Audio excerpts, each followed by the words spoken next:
Welcome, Pathfinders, to the Find the Path podcast actual play of the Mummy's Mask Adventure Path. After Party 74. We made it. Yeah, Or we're y'all live. made it. Somebody did something live. We Yep. did a thing. Mm-hmm. We did.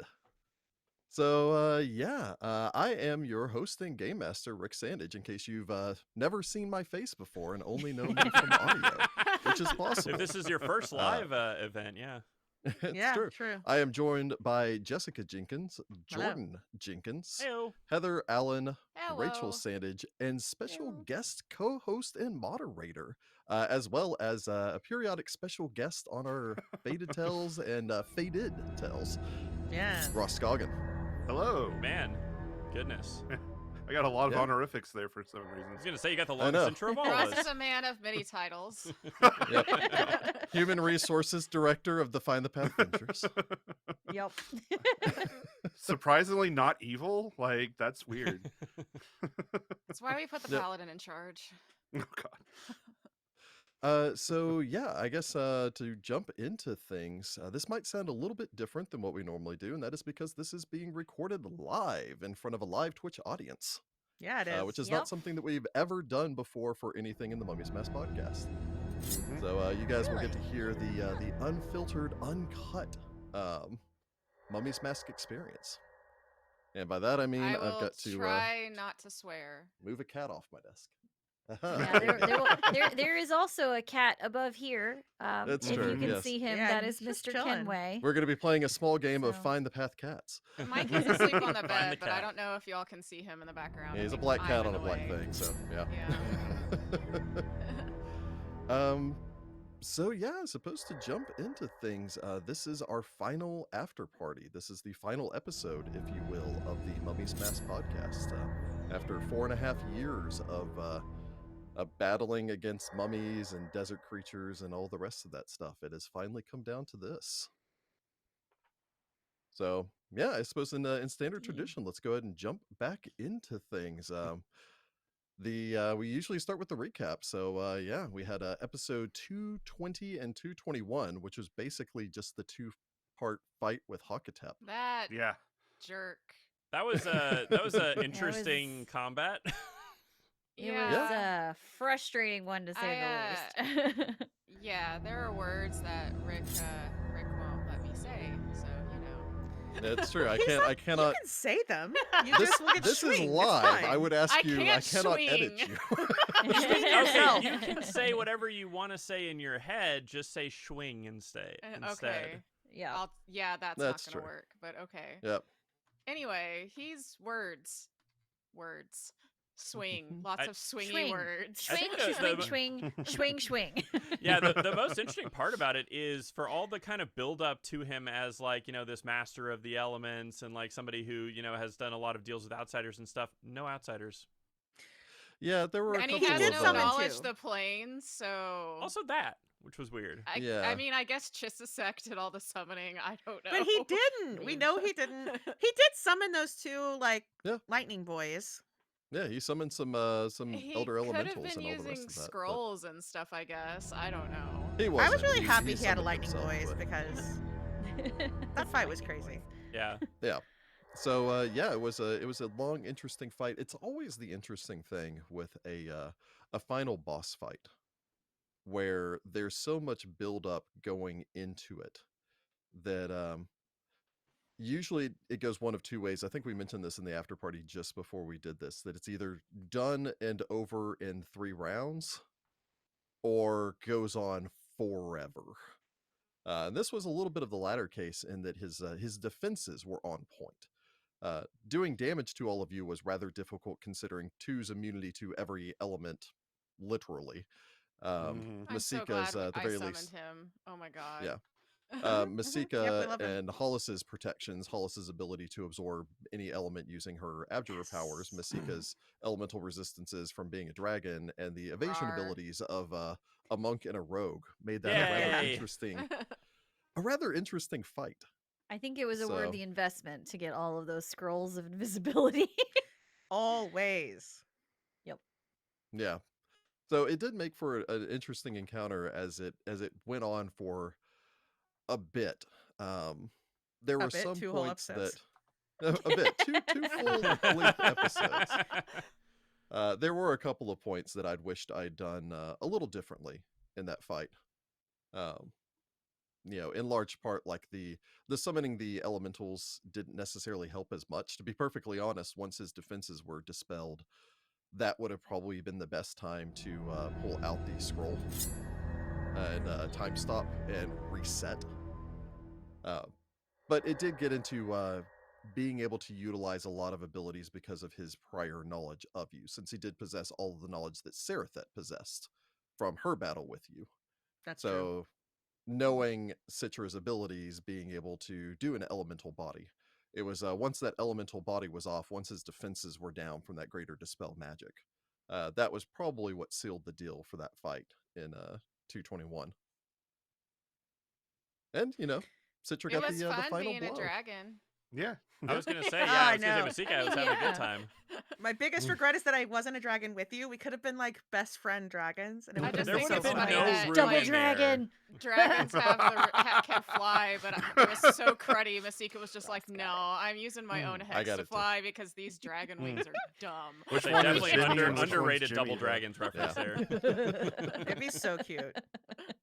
Then you just be a dragon as long as you can, because if you could be a dragon, why would you be anything else? I mean, because you need to go through a small door. Yeah. Well, fair. Like, Just make a how do you bigger get out? door. It's probably the only reason. you just break Make the a bigger door. It's door. fine. Mm. So yeah, you guys had a heck of a fight in episode 220 and 221, and then following that brought us to our finale, the grand end, which the first half of it was kind of the wrap up of the adventure as written. We and didn't then even these- bother to check what Hakatep had because we weren't going to take it anyway. We were just like, Just- okay. Feels like Yeah, trouble doing it's that. done. To be fair, Yeah. half of his stuff could have been cursed for all we know. Yeah, you're not gonna just sit there and like loot his body or anything, because again, at that point, it's you guys are so far along. I think for a lot of groups, when they're going through book 6, and then they're going through the last push, they will go ahead and write down all of the treasure in the will this be something useful for me to survive to get to the final boss? Well, Yeah. and then, Sudi and Masika need money to rebuild their little towns. Yeah. And, Yeah. I need money That's- to build my demi-plane that I will live in forever. To be fair, But I've looked that up. That's is- very expensive to do.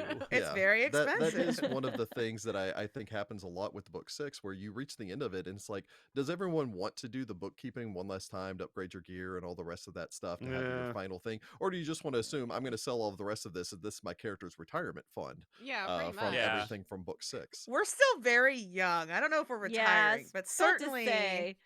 Well, to be fair, in Galarian, selling off one ring, 1+5 ring of protection will give you comfortable living for the next 400 years as far as your health is concerned. Yep. Yeah, it's true. True. Yeah, you don't think I- about the fact that you're wearing a complete fortune by the time you're I like could- 16th yeah. level. Like, Oh, yeah. you are I could bankrupt a literally small wearing. town. Yeah, you can literally bankrupt towns if you went in and just sold all your stuff. Yeah. Masika's going to bankroll a town, not bankrupt it. I mean, I'm gonna save all the children, so I have a long list of 9th level spells that Hollis needs to buy and scribe, and then And then subsequently cast. and then subsequently go down to 8th level, and then so on until I have like every spell. Yeah. So See that? yeah, you guys Nice. oh, go on, Russ. No, I was gonna make a silly comment. Don't worry about it. Ah, fair enough. It was mild spoilers for a different AP, so I was like, maybe don't yes. say that. We are going to do our best to not really talk about the other the Hell's Rebels or Tyrant's Grasp actual plays. Mhm. Which will be hard. Since we don't know do where like to everyone reference is them. on each of them. Mm. Yeah. Yep, this Yeah. is Mummy's But this- Mask / questions. Yeah. And this is Well, live, because so we usually can't we just make cut it those out. comments and then I Yeah. could cut it Yeah. out, but I guess I still could. But for the people here in the audience in the chat room and everything else, you guys would be in the know. So No, Rick, just learn time travel and then go back in time later Yeah, and come stop us on. from saying it. He shows up I'm behind us and sorry. just karate chops us in the neck. Except Rachel. yeah, Except for except it. me, because that would Here be comes extra Rick painful. with the steel chair. I don't know. so Yes. yeah, you guys then got to do your finale, the last send off. I decided to go ahead and just do one scene with each of the characters individually to kind of encapsulate, um, not necessarily show where they will be as far as the distant future and what they have in store for them, but more where they are going. Instead of showing Sudi as a jump forward 50 years in the future, and Sudi's the old cat on the mountain, still training people and everything. It's like Still looking I, like I he's 16 years old, by the way. yeah. Well, I think Fancy Heather brought weird. up an You idea chose which I your thought path. would have been interesting, which would have been basically advancing all the characters to second edition. Yeah, I Like, thought it was jumping going to them be forward. and the thing was going to be it's 2022 or it's 4022. What's everybody been up to? Type situation. Yeah. So No one wants 2022 in Galarian. yeah, but you know what I mean. Then we have to justify why we didn't do anything about some stuff happening in the That's world. fair, yeah, that's and fair. That's Yeah. hard. That's the classic, yeah. None of my concern. But yeah, a chance to kind of like establish each one of your characters and what you guys were doing afterwards. And I always like to end things where they began. I like the full circle approach to it. And so I knew from the get-go that I would bring everything back around to Wati eventually. Nice. Because it ties a nice bow in it to end it with Sudi walking down the steps of the temple covered in rope and a respectable Yeah. He's learned just to come back. self-control Yeah. of the amount of rope that he carries. It gets into a little bit of that. Trust me, I don't necessarily adhere to the idea of it, to be perfectly honest. A lot of people use it as a ham-fisted way to shove everything together, but it gets back to the monomyth idea of, you start with the characters in, the regular world, and then they go on a journey into the fantastic world, and then they return back at the end, changed back to the regular world, which is much basically what happened to your characters to go full I don't circle. know. Yeah. You can never go back. You can never go back. Yeah. Yeah, I mean that's the classic adage of you can never go home again. It's always going to be different, and your characters by their nature are different. And so Sudi isn't the street rat afraid of being intimidated or caught by the Viper. It's like I could probably take the Viper in a stand-up fight now. Especially I if don't he's know. After dead. having seen Is him, the Viper dead? That's Yeah, my he question. could I mean, assassinate it me. seems like What happened to him? Yeah, it seems like his son and Wolf are gonna go shank him. And I almost swinged. I caught myself. Anyway. Good job, job, Heather. Heather. Good We're job. so proud. Hero point for you. Hero I point for would Heather. It clap, only but took I 4.5 can't. years, y'all. 4.5 years. So yeah, but the idea that each of your characters have returned back and you're now like changed for the better in most of your cases. Who this was is changed this for the is worst?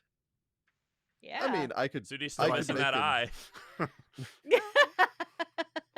Well, I could make an argument of whether or not it's going to be for the better for everyone in the grand, scheme of things, where it's, like Masika and Citra's lives obviously been improved with the return of their loved ones. Yeah. In the case again of Masika, however, like I think Sudi could have just had as much of a claim to trying to get a resurrection artifact for his adoptive father, who did not die of old age. He died of alcoholism. Yep. So like that could have been a different thing, or feasibly maybe he eventually goes to Masika and goes, hey, would you mind bringing this person back for me, and You got also godlike give me another powers. eye. Yeah. Do that. Yeah, I was gonna say Masika can do that. Yeah. And all the other various, the losses that you experienced along the way, because it was a trying ordeal for all of your characters. But yeah, I was very happy with the way that ended in the whole, and judging from the response that I've seen on our social medias, it seems like a lot of people were very happy with the way that ended. It's always a challenge. I try my best not to overanalyze things when I'm going through it, but if there is something that makes me nervous, it's sticking the landing on a finale. Because not just necessarily for the podcast, because obviously we've never finished an adventure path for the podcast before. It's true. But having finished I wasn't numerous, worried because you finished all of our home APs very well. So I know, but even then, like, I'm sure Ross and Jordan both can attest to this, having done the home APs and all the rest of this for us. And I know that Jessica's done APs. I haven't been a part of them, I'm but bad at finishing an endings. AP, well, that's the challenge. It's always like you don't want to just go the it's like, okay, so you beat the main bad guy and then you walk out of there and you know, Everybody like meets up at the bar. We clink our glasses. Scene. yeah, and just end it with like True. you return back to town, you sell off your loot, the end. Yeah. So Slow long. motion, Alright, bye, guys. For all the high five. fish. See you later. No, what you do is you just play another AP back to back with the same characters, and then it's never really the end. The first, Yeah. Oh, okay. the first 5 books are a cakewalk, but that's it's why. fine. Everybody, reset back to level 1. We're doing an isekai or whatever, like reincarnation no. story with these characters. Oh no. We've been sucked into another magical world. hmm It looks shockingly uh, like this one. As part of the reason I didn't end up going with the concluding the adventure section in Mummy's Mask, because I always like to make it a little bit more personalized, and I know that those are just kind of a general, like, here's some fun things for concluding the adventure. Mhm. Yeah, because as written, it even states in here, what do we have here? Wouldn't be a after party if I wasn't reading from one of the books at one point. fair. Yeah, with Hakatep finally sent to the afterlife, the PCs have completed their quest. Both the Sky Pharaoh himself and the cold forgotten Pharaoh, who sought to return him to life, are no more, and Osirian is safe from the threat they represented. There might be portions of the pyramid that the PCs bypass on their way to accomplish their ultimate mission, and they might wish to return to those places to make certain that all the dangers are bested and treasures are claimed. Just a small aside on that, I would always avoid that anyway, because once you've beaten the big boss, having to do a couple extra encounters against, Just sad. regular Joe I Schmoes, don't it's know just if kinda we disappointing. missed any areas in the pyramid, though. We were pretty thorough. No. I mean, I thought Um, so. Yeah. but doo-doo-doo. To be fair, I could have been okay with it because I had a bunch of spells I couldn't use on Hakatep after he turned my meteor swarm back on me, so I would have been happy to just like As a fun use some side more note, he did not spells. actually turn your meteor swarm back on you. Oh, but, good. That's how it felt, and I'm glad that was wrong. Oh no, he absorbed all of that with a protection from energy because it gave him 120 hit points to absorb it, and he just happened to cast. And then he Meteor just Swarm. had meteor swarm. Okay, Yeah, that that makes was me his ninth feel level much spell. better because I was I would have very much rather if he had confused. time stop as his ninth level spell, but that's notwithstanding. That would have Um, been cool. You Oh, always man. want them to have time stop, Rick. I do, but it goes on to It's a say great that spell.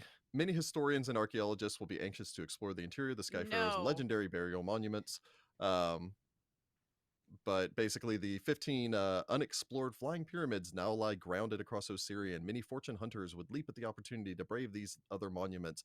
But the heroes who vanquished the Sky Pharaoh are given the right of first refusal. Several of the pyramids are described in a separate section of this book. The Huh. Ruby Prince himself wishes to meet with the party and lavish praise and honors upon them at his palace in Sothis. Kemet III could have further use for the PC's ample skills, perhaps of more political nature, or perhaps having to deal with threats that his seers have warned that emanate from the dark tapestry.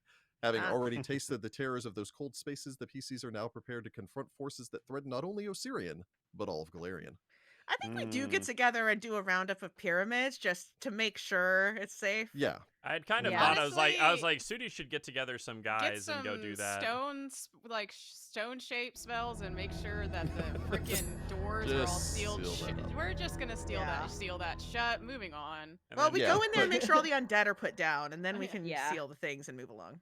Let's Yeah, not but I mess didn't with wanna the other bring in, like, pyramids. I considered it for a little bit, and I decided I would much rather do the small scale Sevti and everyone back in Wati rather than bring in Kemet III, whom you had no relationship with, yeah. Yeah. to suddenly just, The only reason he even End of- knows we exist is because of Mama Nafra. You Yeah. know? Yeah. Mhm. and do Yeah. a whole, like, let's put the medals on everyone, The, Mhm. the Star and, Wars Wars. ending. Yeah, All just of everyone gets Oh episode on that, god, 4. Sudi's Chewbacca. Ugh. except for Sudi. Oh, no. Oh no. But Sudi deserves a medal. So yeah, I guess my suggestion for any game masters listening out there is you always want to personalize the ending. And there was a lot of the continuing the adventure path as a fun side. Actually, I'll go ahead and announce this here because it will never happen. It was just a interesting thing I wanted to tease, and I considered even teasing in the finale, but decided not to. Hmm. that during the course of the adventure path, you'd learn that Hakatep had often spoken with a powerful sphinx known as an elder sphinx Yeah, I need to go Yeah. that meet had him. taught him a great deal of his information. You saw a flashback Yeah. and everything. Yeah. Uh, yeah, that's the Sphinx statue in front of the Temple of Nethys, where you guys returned where Nahamlin was. What? So cool! I considered having a last moment thing where it's like, you all celebrate, and then it cuts the camera over to there, and then it's like cracking and breaking free because it's part of the continuing the adventure. Oh That man. he's a challenge rating 20, mythic 6. Oh. I just want Sphinx to be that friends just, with like- him, though. I don't want to fight him. I was gonna Oh, say, his just artwork is amazing. teach It's it- like a teach sphinx it rearing away. up, shooting laser Stay beams out of the asleep. palm of his It's paw. fine. So Oh, man. cool. That does Yeah, sound pretty so cool, but yeah. I considered teasing that, but then I also didn't want to, leave off with a teaser for something that we Would never do. probably would never Yeah. get Yeah. to because we have so many other Fair. projects to do. And so, Yeah, Oh it's true. man. but if you're doing this for your home game and you wanted to do something like that, then, that's a great way. Minkari's, God, his section is literally entitled Vengeance from the First Age. Where he just like wakes up and goes, I liked that Hakatep dude. Flashed you with lasers. Ah. But I liked this guy. I think you flip that. He becomes a guy who's like, you want to train with me? And it's like a training montage type adventure where he makes you prove your worth and stuff. Yeah. I mean, So Sue did would be any down of for the that. pyramids land on the cities? That's the one thing I need to know. Oh, yeah, that's good. Good question. So canonically for Find the Path, no. Okay. Yes. Outside of Yes. that, in I believe in the second edition World Like in Guide, it states Paizo's that one of them version? actually landed in Sothis. Oh. Well, that's Ooh, good that okay. in the Find the Path universe, The We are Find the more Path one, it successful. landed Pathiverse. just outside of Sothis. The Like, only Hey, So thing we you did can better play than in the crashed universe down Find the and- Path. one corner of that pyramid is just peeking below the edge of that chicken coop that you landed in that one time. yeah. That's how close it came. Not So my only chickens. Wati's dead city got crushed. So hey, we did good. Yes. Then Okay, Shirt's good. like, Well, "Oh if you want to play my." in You our done version good. of Osiria, you're welcome Yes, to. yes. The Mm. pyramids missed all Yeah. the cities. Nobody died from Well, the people frickin' died probably. from but the not flying our pyramids version. landing on them. At Hopefully least. people I've in the heard pyramid that died. comment. I've heard that comment a couple of times from people, and I do consider it almost the highest form of praise, where people say that they have no intention of running Mummy's Mask, and therefore our playthrough of Mummy's Mask is the canonical playthrough in their setting. Mm. Oh, It's like, how that's actually nice. that's Nice. very high Yay. praise. Thank you.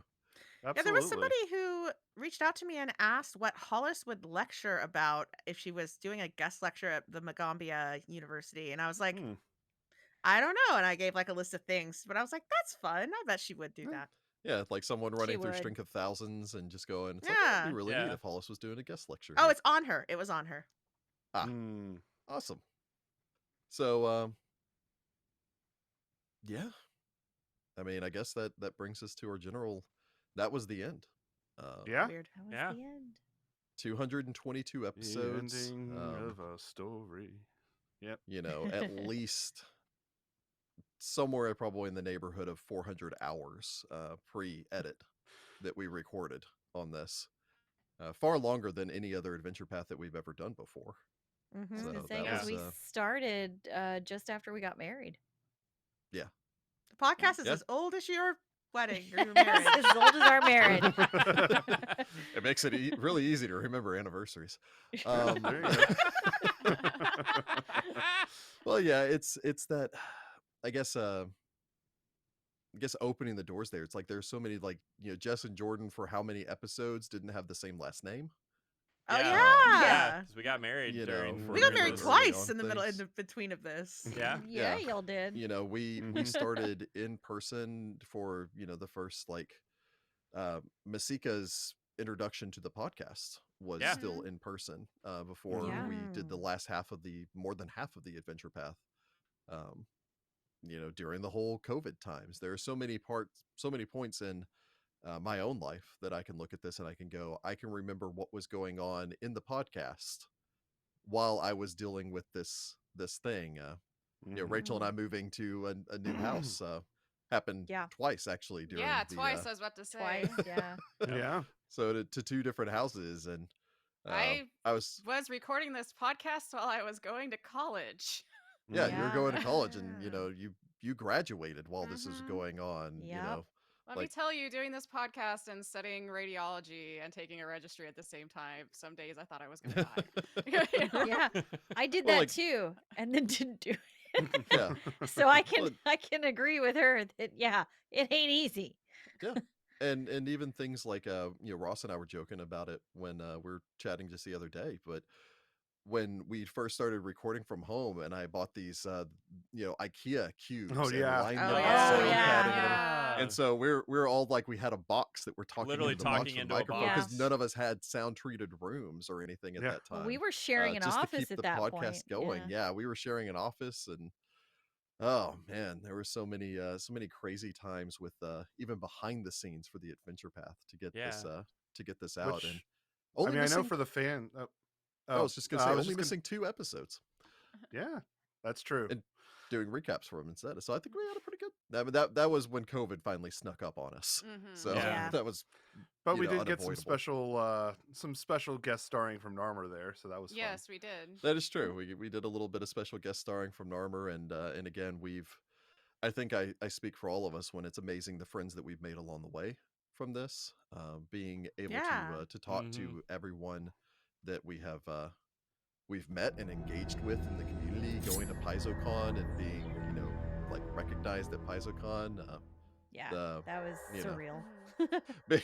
Rachel and I being recognized once at Scarborough Fair. You know, it's like Yeah. Yeah. That these was these honestly crazy pretty awesome. I'm experiences not that gonna we've lie, had. it totally made my day. It did. It was great, and this amazing community that has grown up behind, you know, all around the podcast as far as the Discord and having this Discord be having our Discord be a recognized society event space, Yep. and you Yep. know, Official lodge. Yep. yeah. Mm-hmm. But I mean, that being said, obviously, you know, there's still a lot more to come from us. Like, we're not going to rest on our laurels as far as things go, as far as finishing this AP is concerned.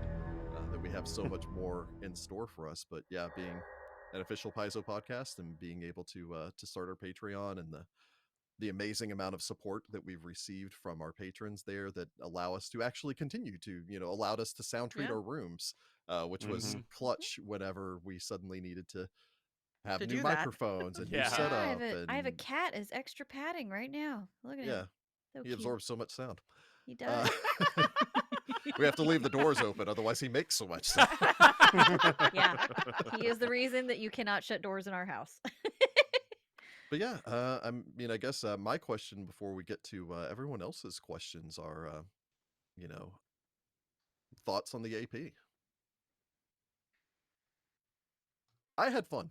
I had fun, yeah. That's the It first was thing a that good came to my one. mind was it was fun, but God, think of something cool to say, Heather. I know. It's like I need to be witty and clever. Oh crap. Nah, F that. That's all It was fun. ephemeral. Yeah. I think cried. Yeah. Yeah, a I was few gonna say. I times. think it was Yeah. a really interesting AP. I miss my golden boy, but you know, Masika's pretty Mhm. cool. Yeah. Yep. Yep. Yeah. Yeah, No, I think it was really absolutely. interesting. It had some twists and turns that like we didn't kind of see. You know, it wasn't very predictable. So I liked Yep. a lot of stuff. It hit that like the mummy vibe that we thought it would hit when we started. Mhm. Like yeah, the definitely. vibes It were really good. It hit the nostalgia factor for me because I was so obsessed with Egyptian mythology as a Oh, kid, I and so to kind of get to love play Egyptian through this, it was mythology. just kind of Yeah. fun. Yeah. Yeah, and I liked getting like an artifact level item like really quickly, and then like Yeah. weirdly not getting a lot of use throughout the entire adventure path. Because yeah, like, we're weird. I don't know. you know, it We was- do that though. We do We that do with do things that. because like I I mean, forget it's which one it's we got a passive magic sword. We bonus. threw it in a bag. Like Its Yeah. passive Yeah, bonus for we've the done group that. was, you know, Oh, it was super good hugely for influential. yeah, True, for that Onuris was and great. Sudi, yeah. Yeah, Yeah. you know, just getting a stat bonus is always nice. Yeah. Yeah. Well, a hefty one too for the level y'all got it at. So yeah. Mhm. Yeah, Yeah. Shocking lack of And- mummies also in this adventure path. Yeah. there were some. I mean, the Yeah. big boss was one. Yeah.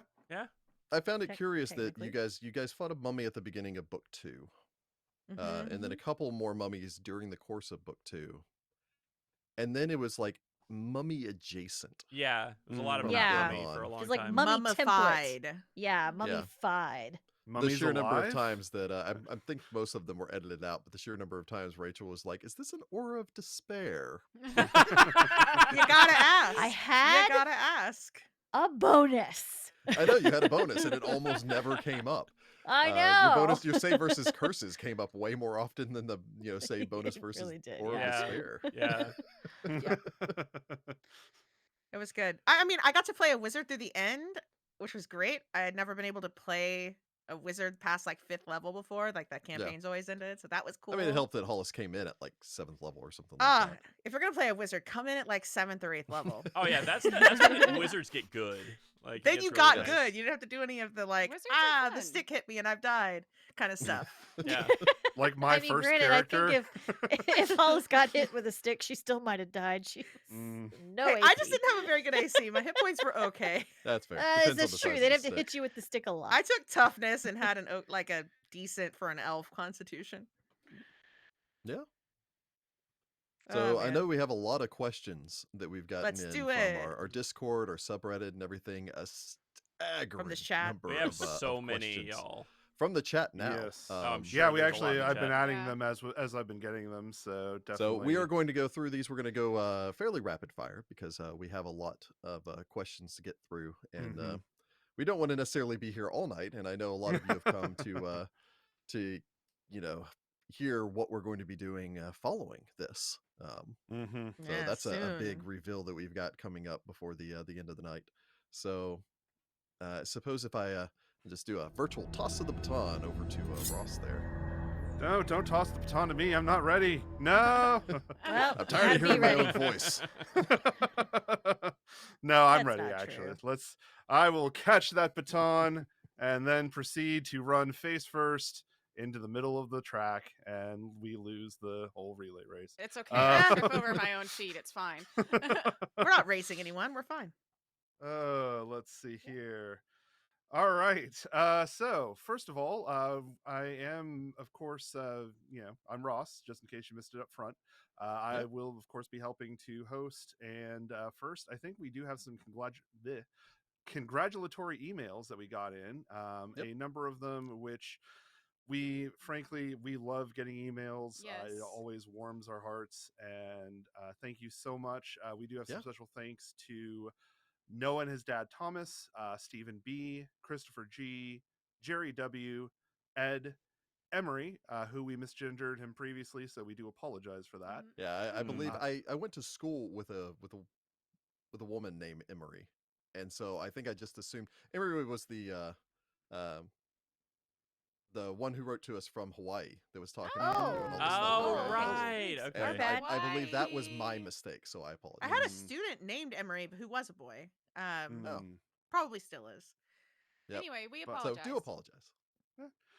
We also have emails from Alden, Sean, Max, Aaron, Nicholas, Kim, Jim, Brendan, and many, many more. Are we sure that's not Brendan Fraser? It It's could definitely be. Oh, Brendan man, if Fraser. only. No, but seriously though, Brendan, thank you. Thanks, we do big fan. appreciate it. And if Brendan And, Fraser listened to We our already talked about him podcast, so much. That's true. But we do appreciate all of you emailing in. Unfortunately, we don't absolutely. have the time to go through all of the emails, but it is always wonderful to hear from we you will. all. We've We had do a read them. deluge so- of emails. Yes. So Yeah. We love an Yay. email.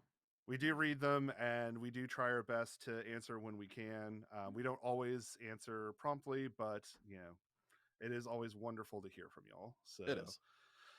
And from there, if y'all are ready, I think we're ready to go into some questions. I'm going We're to ready. start from our Discord, and we're going to progress from there. We've also got some questions from Reddit, and I've seen a number in the chat today. But All First the of all, questions. all the questions. Our first question comes from Damie Wayne, and they ask. I'm assuming Yeah. that's a Damian Wayne reference. but I'm not positive. Yeah. I laughed Probably. a little. I hope it is. I don't know. It is He asks, as we've heard you talk about before you finished a lot of APs, how different, as we've heard you talk about before, you finished a lot of APs. How different does it feel to have finished this one for the podcast as compared to finishing an AP at your home table? Did you feel more connected to these characters and stories than past ones?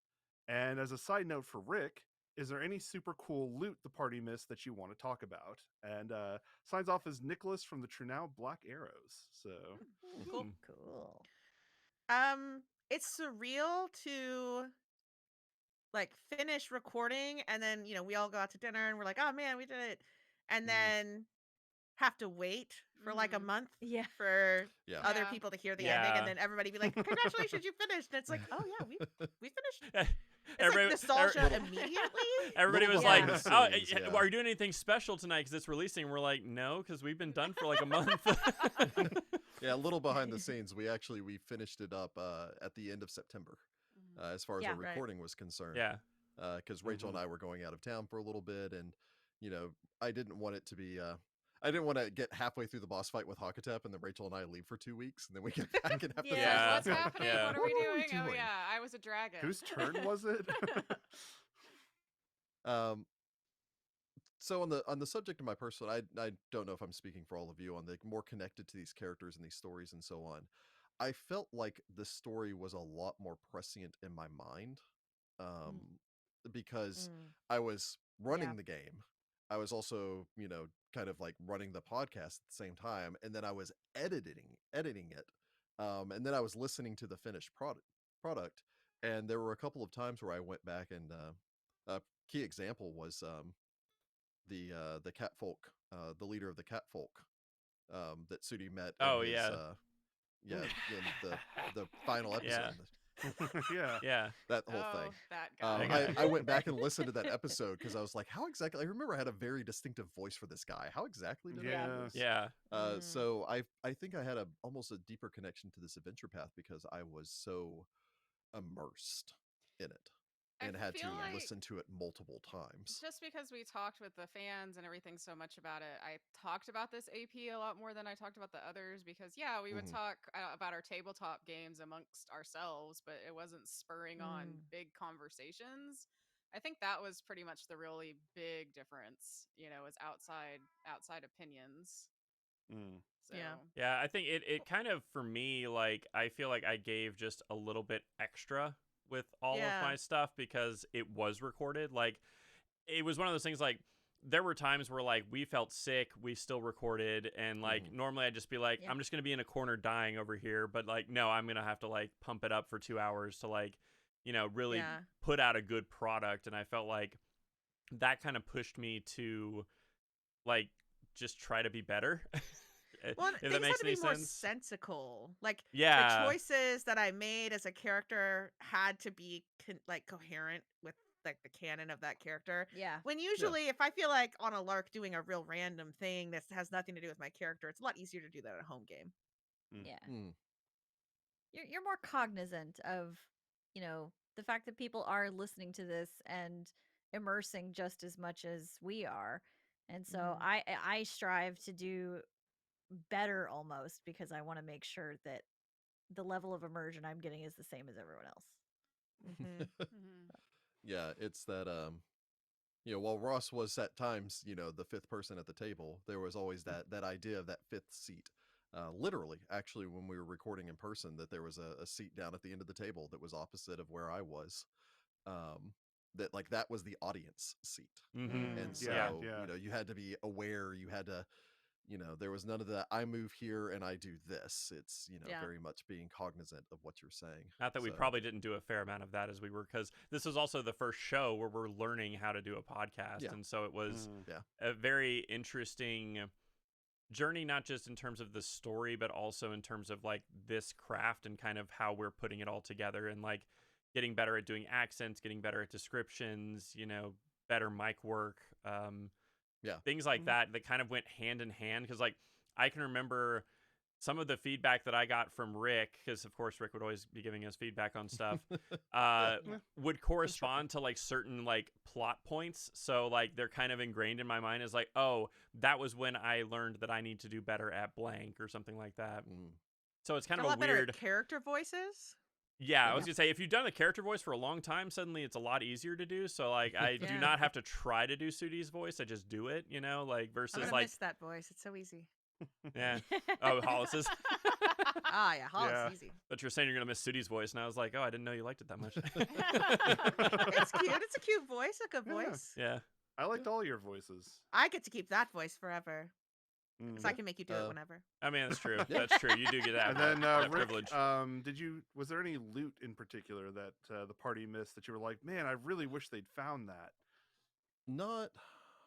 Not really specifically. There were some occasions where I cut sections that had cool loot in it, and I just moved it to other areas. I remember that being the case with um, the other half of the glove of like arrow snaring or whatever. Oh, yeah. That I moved from being in the rook's nest when you guys didn't go up there and murder a rook Oh for yeah. no reason. Yeah. So I moved Mikey it says someplace hi, else. everybody. Yes. Mikey, say hi to all the fans.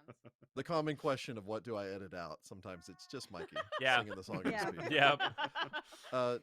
But yeah, other than that, there wasn't really anything that I cut or I felt was really cool magic item that I didn't then subsequently move to some place that they would actually find it. Cool. Alrighty. So, Well, from there, I guess. Also, hi, Mikey. Dude, chat is exploding Aw. with Hi, hi Mikey. Mikeys. Yeah. It's Mikey. Well, you gotta It say is hi to Mikey. Mikey. it's true. Yeah. He's just saying hi. Yeah, But, so thank you, Damien Wayne. Yeah, and we have another question here from Rex Vulpus. This one's a bit Nice. more of an involved one.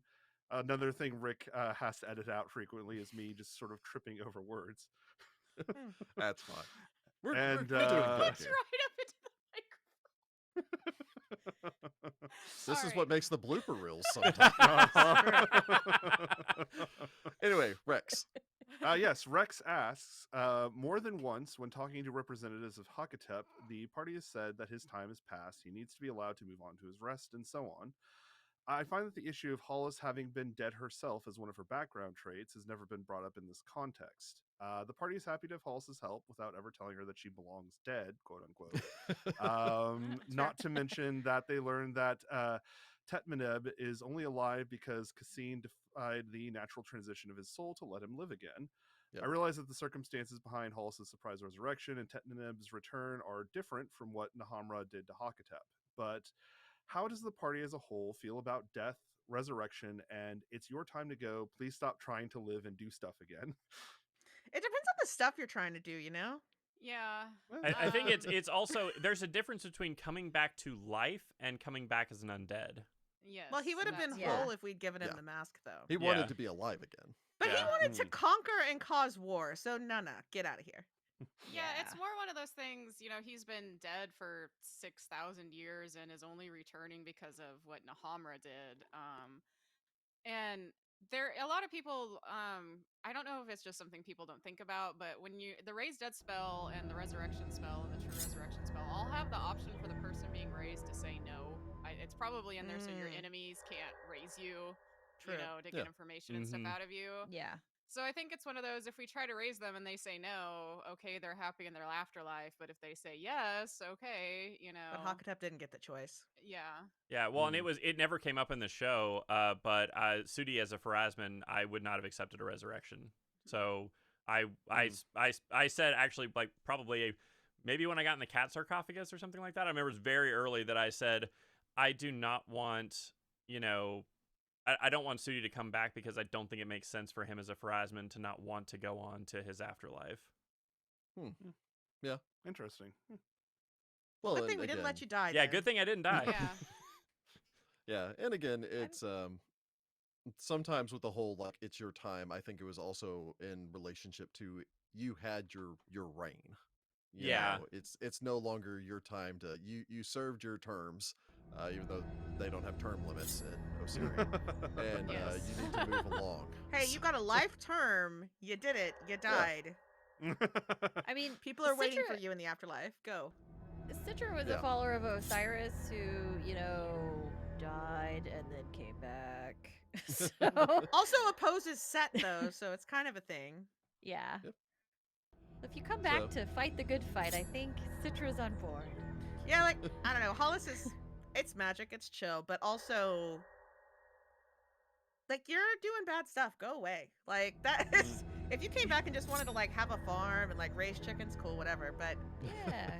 Take your you want to creepy come back wife here and and go do that. ruin a bunch of stuff? No, thank you, friends. That's fair. So yeah, thanks, All right. Rex.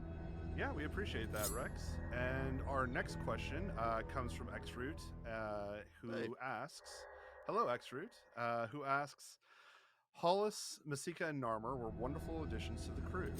Were there other character ideas that were on players' minds for if their original PCs died or otherwise moved on?"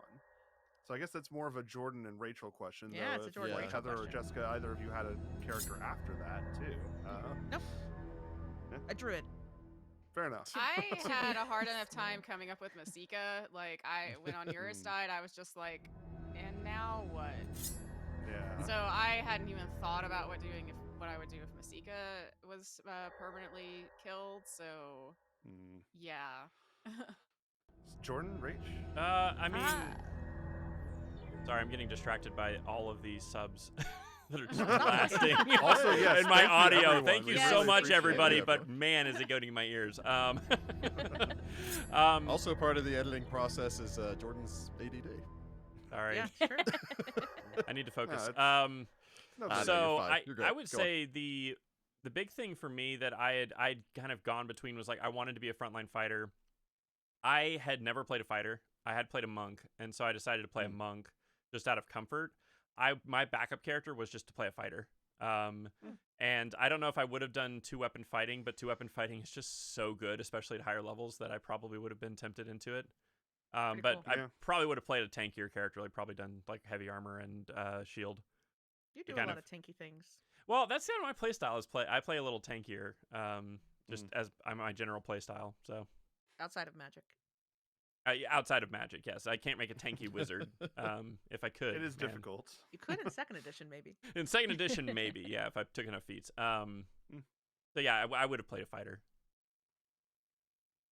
I honestly didn't think about it. I might have gone and done my original character idea, which was a blind oracle, but I didn't need to.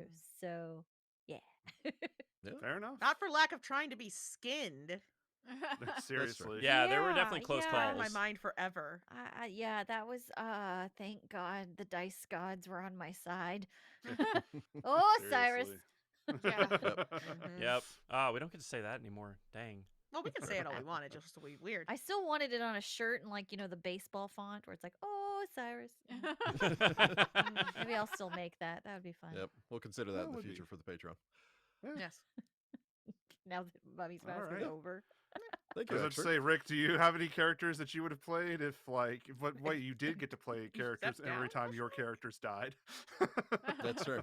There's I had always a another never-ending NPC. revolving door of characters to bring in. But Yeah. So yeah, but yeah, thank you, Expert, for your question there. thank you. And our next one comes from Good Couch. So Hello. yeah, Sarah. hey Good Couch, Hello. Ew. how's Actually, it going? well, Hmm? since we're Yeah. doing a question from Sarah, though, thank you to Sarah and TJ who actually sent us some commemorative coins. They were so cool. Yeah. Oh, they yeah. were Really so cool. neat. I totally don't Yeah, have I've got on me. one. Nice. It's right around here. Yeah, you can find our address if you want to send Uh, us stuff, and we do love it every time it occurs. Yeah, Sarah Oh, no, Rick also. disappeared. Yeah, Sarah also No. did If, a let me try to fair stick amount of that way work up for there. us Oh, with cool. Look artwork. at how amazing that looks. Oh, Hey, hey, nice. yeah. It's pretty cool. Oh man, Yeah. yeah. That's Swanky. fantastic. For the audience that can't see this because you're listening to it on audio, it's a really cool coin with the Find the Path logo and everything. So Mhm. It's a Mhm. Yeah. silverish, So thank you. Super silverish cool. coin. Yeah. Yeah. So yeah, no, absolutely. So we do appreciate it. And oh yeah, it has done a lot of work for us and like a lot of fan art too. You Yeah. Yes. check Yeah. that I was gonna out. say yeah, because it's fan Holy art, crap, and some of so it turned many into good actual pieces. products on our store. So Mhm. you know, yeah, and TJ was our event coordinator for PaizoCon last year. So Yep. TJ's always gone above and beyond for us as well. So thank you both. Absolutely. Anyway, I think we have a But- question for Sarah. Absolutely. She asks, I don't believe we ever encountered the animal-headed doppelganger that sprung out of the pyramid over Mhm. tea. I was curious which doorkeeper wound up being the lucky winner of one clone held in destruction. Thank you. Yeah, One that's- I know backup that's character. A question we've gotten a lot, and it's Mhm. basically like when the mirror is shattered, there's a chance that one of those characters dies. Mhm. And I bounced it at the time, and that character died. But at the same time, I like to leave my players in suspense. So the fact that that loomed large over them for the rest of Do that you book remember went which great. one of us got cloned though? It was Masika, Oh actually. gosh. Evil That would be Narmer. great. Okay. Evil Narmer. Not only evil Narmer, the idea the whole time when we had that crazy weather stuff and we were like, it's evil Masika, we were right, kind of, sort of. I mean, the weather wasn't because It was because of that, but like, But- it was at least the correct doppelganger that we were guessing. Oh man. That's fun. And I think Masika would have been a very interesting one The because I big remember dragon. putting some thought into it. Well, not even that. It's the fact that Masika can use elemental body the same as Hakatep did to turn herself into an elemental, making her immune to sneak attacks, has the same ability to it's basically has a lot of the things that Hakatep could do, but as a prepared spellcaster. It was Mm. like it could be Mhm. a heck of a fight against Mhm. evil Masika. But Well, it just wasn't in and the cards. Evil Narmer with all of his improved dirty tricks and all that stuff. Doing Yeah, I Well, we know actually his thought all about sorts weakness, of that. and it's lightning. all Yeah, sorts I of actually thought about that where I interference. was just like, honestly, I probably would have done a sandstorm. Mm. I probably would have had her transform into an earth elemental so that she could have tremor sense, Mm-hmm. make her immune to critical hits and stunning and all the rest of that stuff. As long as she moves, it's the same thing as Hakatep. As long as she moves further than Sudi's ability to flying kick, Sudi can't use pummeling style because he has Yep. to hit multiple times to do that. Mm. And then have Narmer buried in the sand pop out dirty trick, still Hollis's material component pouch, and then Hollis can't gain access to anything that has a material component or focus.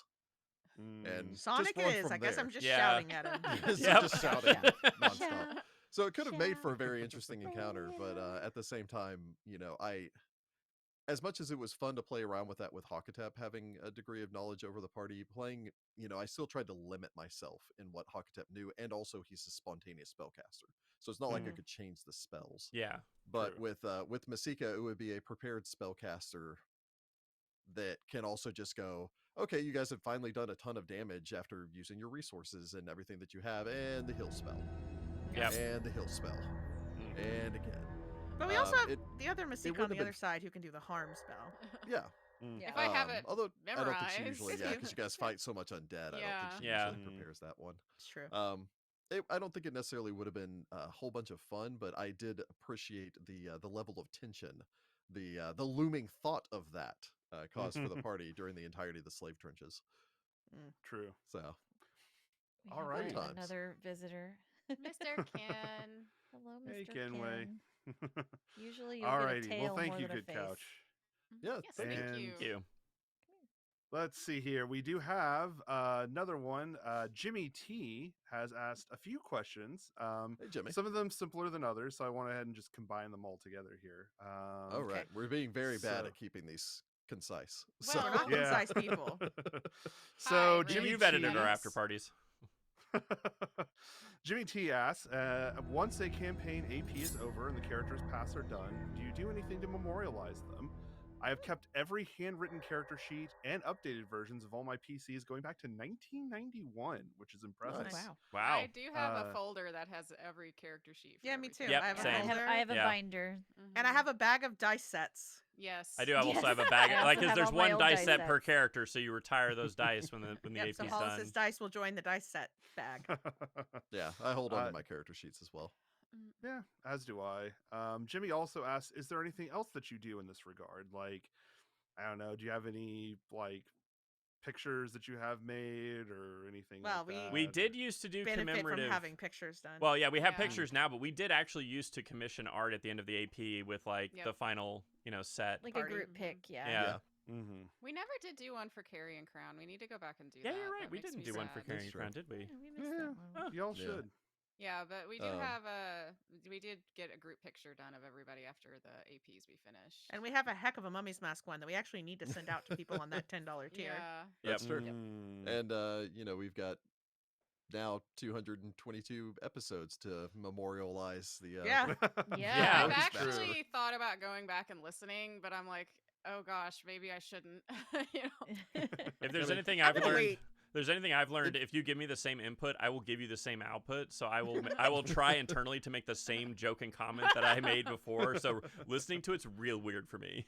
Well, it might be an interesting experience for a couple of you guys because I know you don't routinely listen to the episodes, and so I never what went does back it sound like yeah. post edit Yeah. and things like that. I was always Heather needs to go listen to the memorial for Honduras. Yeah, I Oh, still yeah. listen to that. Yeah, It's true. The episode that she wasn't there. I was always afraid to listen to them because I thought it would make things seem more scripted because as a player you forget things.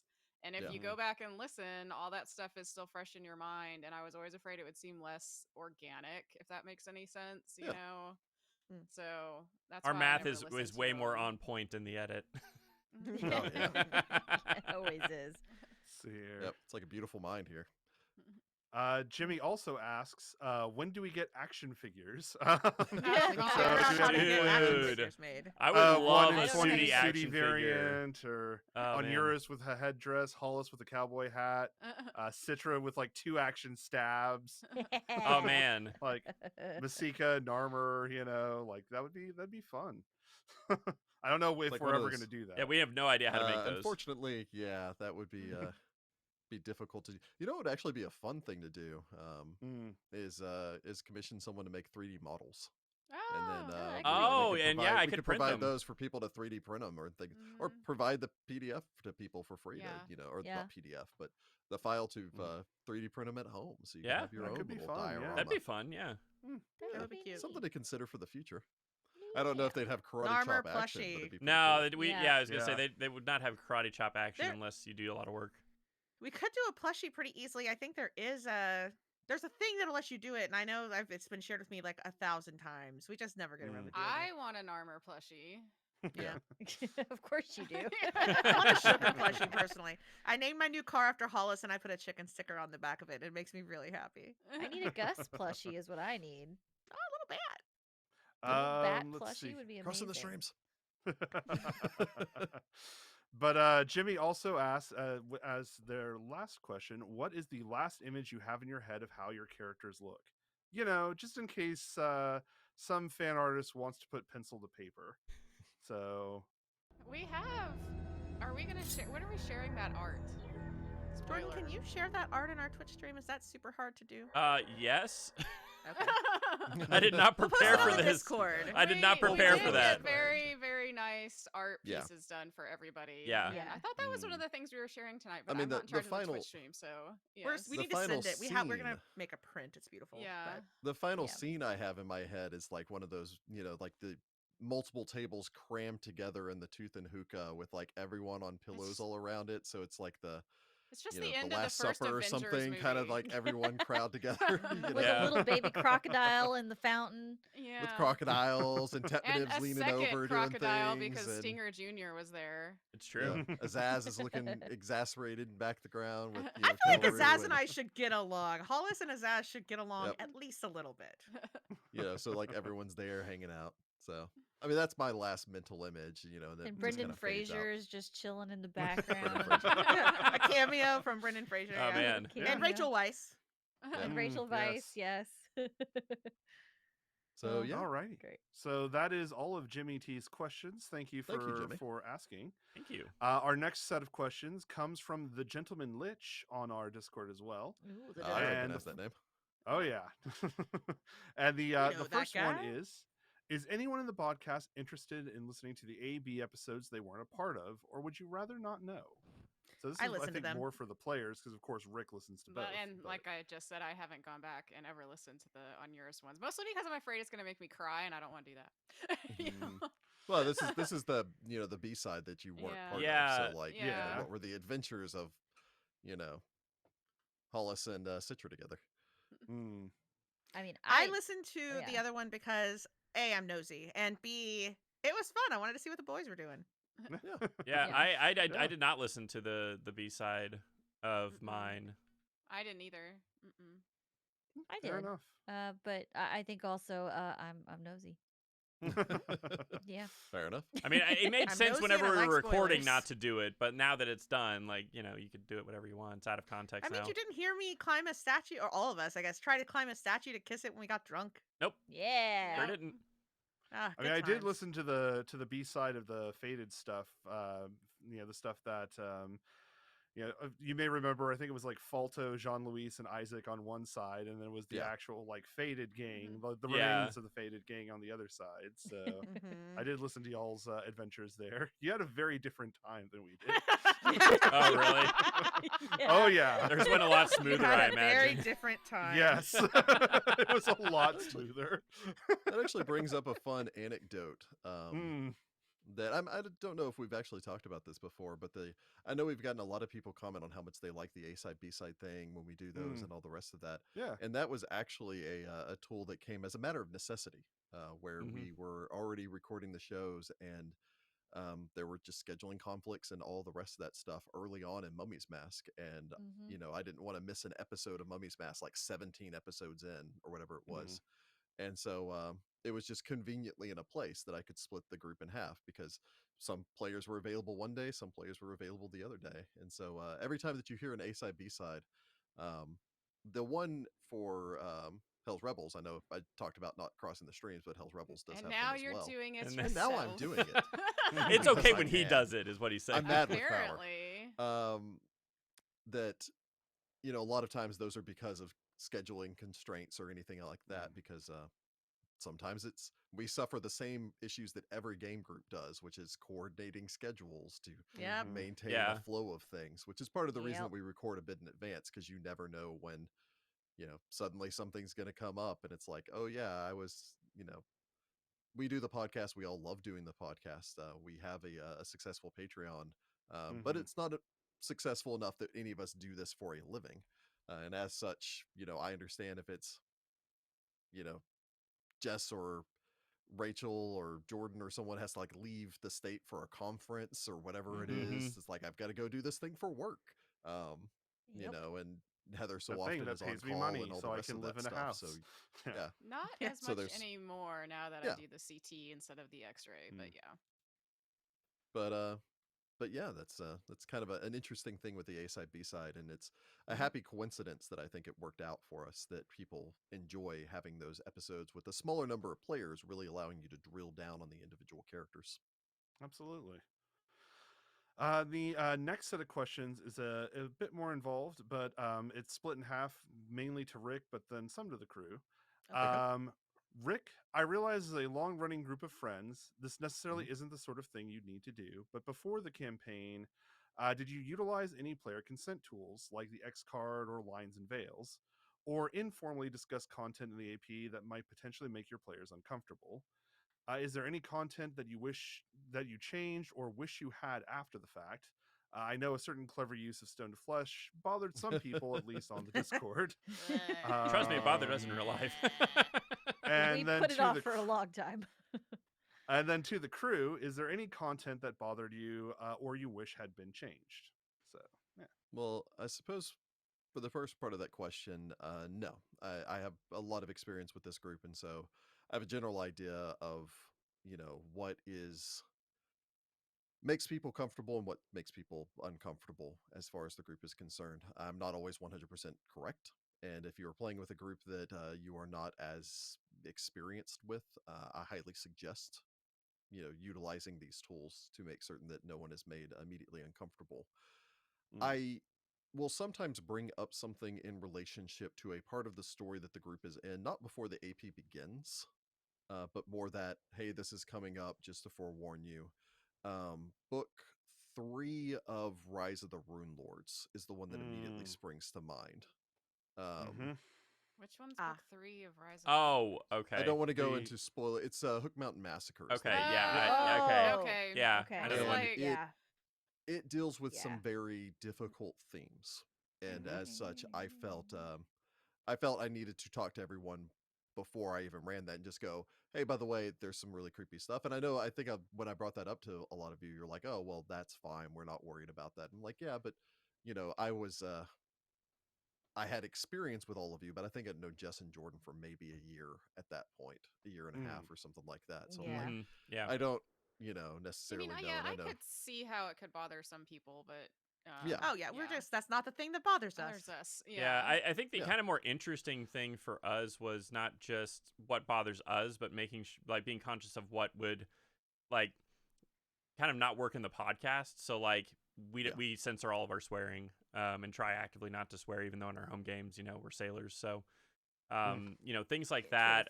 Not doing extremely graphic violence or anything like that. Like I think we talked more about like, hey, what kind of show do we want to do than what content are we not comfortable with? Yeah. I mean, I considered, as far as the second part of that question, as far as Mummy's Mask is concerned, I was considerate of the fact that, for lack of a better term, almost every one of the cultists that you fought were suicide bombers. Yeah. And it has a very... I tended to just glaze over that, where it was just Yeah. like, Yeah. Let's the not only time I linger on ever... that too much. The only time I ever really played it up was with the... God, her name escapes me right Merit now. Hetef.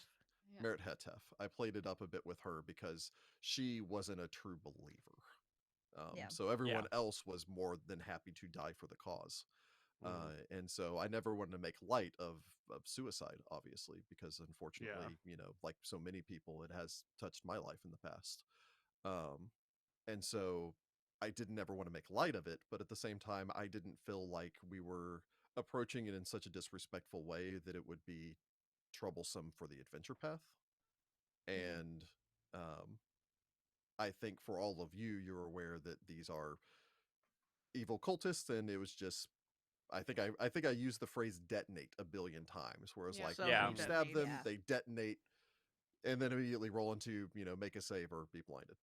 Well, and I was never sure if they were activating that or if the magic itself just activated, and how many people wouldn't have had a choice to. Yeah.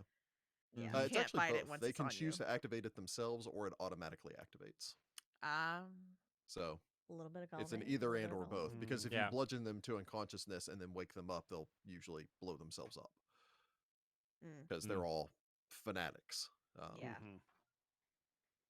So All right. I really wish they'd gone into the reasoning behind that for the Cult of the Forgotten Pharaoh. How Seraph how had do you get attracted so those? many people. Yeah. but With I such guess... a fanatic devotion to that cause. Yeah. In such a short Well, time, also. Cults. Well, I guess being possessed by a dude with a 26 charisma will help. I suppose that does make a Yeah. difference. He's so charming. Let's see here. We do have one other question as well from the Gentleman Lich, and this one is, how does the FTP crew handle party power levels so they don't constantly struggle, but also don't roll over every encounter? I know Smite Evil in general is banned. Are there written out rules, or is there discussion beforehand? Does Rick approve each character sheet? And does this differ from how you used to play home games, or how those party members who run their own games do things? I certainly don't look over everyone's character sheet. I used to... I mean, we send them to you, but yeah, like... I used to look over them just to make sure skill points, like every couple of levels. Yeah, I would look well, over and them we as, would like, routinely make sure the forget math's right, things. Yeah. and Yeah, make I'm sure that you- notorious for having forgotten my feats for about 5 levels. Yeah. Oh gosh, Yep. Rachel. Every few levels, I'll add up how many skill points I should have and how many hit points I should have, and make sure it's right, because sometimes as you're leveling up, things get missed. Yeah, And lost in the shuffle. Yeah. and as far as the ban on paladins is concerned, it's really just because they're anticlimactic, not necessarily overpowered. It's just you're decent at a number of encounters, and you get to trivialize what's supposed to be the big dramatic encounter. You can make the same argument with, like, a wizard basically banking their spells the entire time to then blast off uber powerful spells for one fight. But especially when you're fighting undead dragons or evil outsiders, the paladin's ability to trivialize what's supposed to be a very dramatic moment is Well, my at high reasoning levels, behind the that. ability to give that to other party members as well. Yeah, to give it to I the mean, entire it's- party and make that easy mode. Yeah. Yeah. I love playing with paladins in normal games, though. But yeah, I was gonna Which, say yeah, that is in just our for the home pod. games- Yeah, and the home games are fine. In our home games, like, I've played paladins. I think Jordan Yeah, has. I played paladin. I did. Yeah, Heather has. So yeah, we definitely use them in home games. And I think as far as like scaling, like scaling fights. I mean, we use the standard scaling for party size, as needed for challenge ratings, but really we don't have to, because some fights we just cakewalk and there's no way to call it if it's just a Yeah. bunch of good rolls, and sometimes it's really hard for no reason. So I've Well, the never personally key- scaled things for the group. The key And is Rick is just as good at playing the bad guys as we As you are at are. making our own characters. fair, yeah. so- Yeah. I don't think there's much of a difference how we play in the podcast than there was in the home games, besides Rick saying, no smite evil. I think No.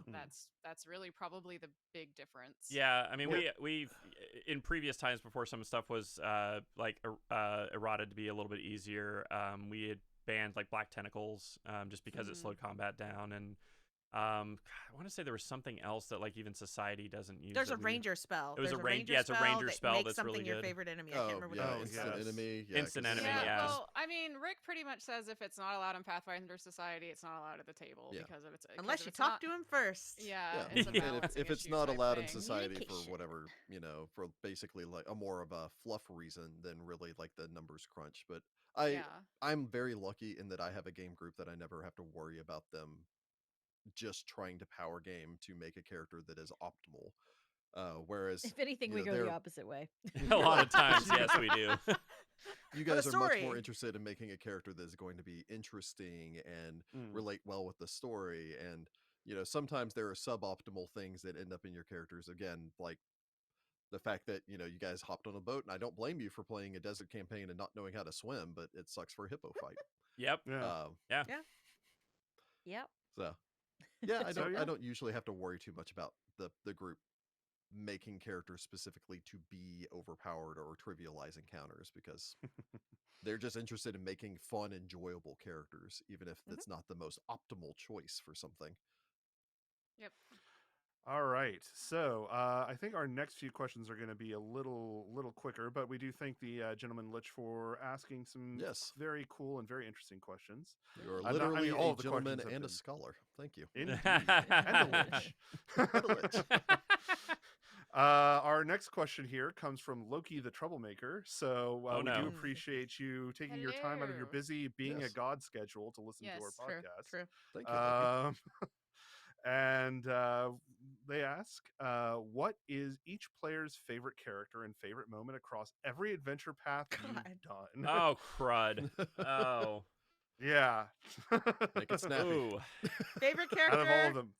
I'm gonna go with Hollis because, gosh, it's All fun right. to be a big wizard. Favorite moment?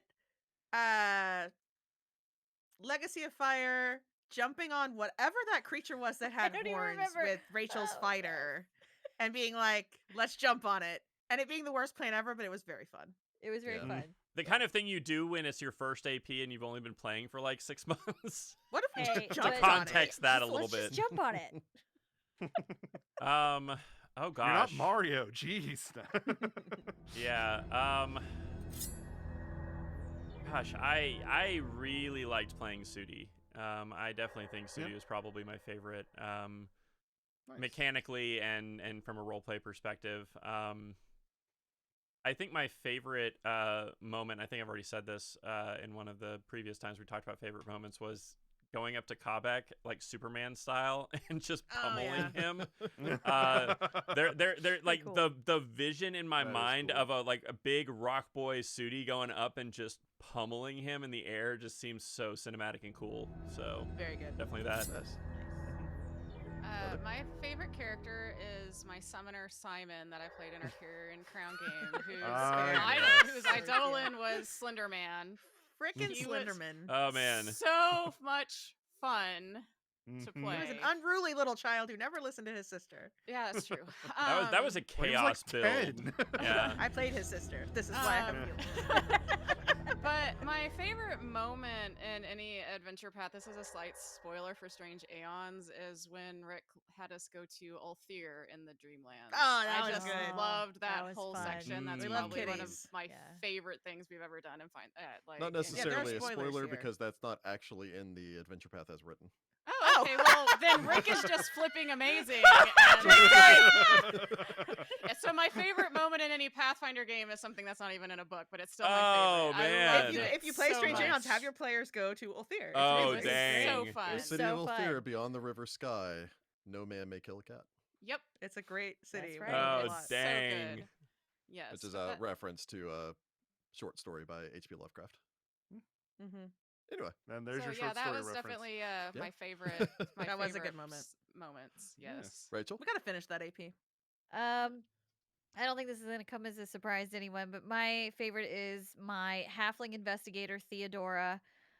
She was just a sassy little Yeah. thing who Mhm.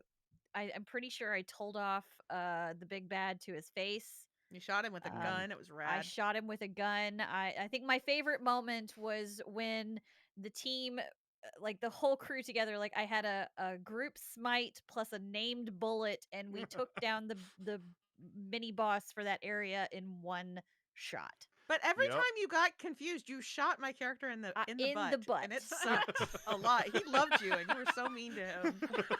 I Well, mean, she to was be fair, she was unaware that you were in confused. love It's with her. true, but it was a lot. Also that. So, but yes, Yeah. Theodora was my favorite. It's also one of my just favorite names in the whole world. I love the name Theodora. Here, Theodora. What about you, Ross? Oh, geez. I get to do it too. Oh, geez. I'm going to put you on the spot now. You know, I'm not gonna go into too much detail.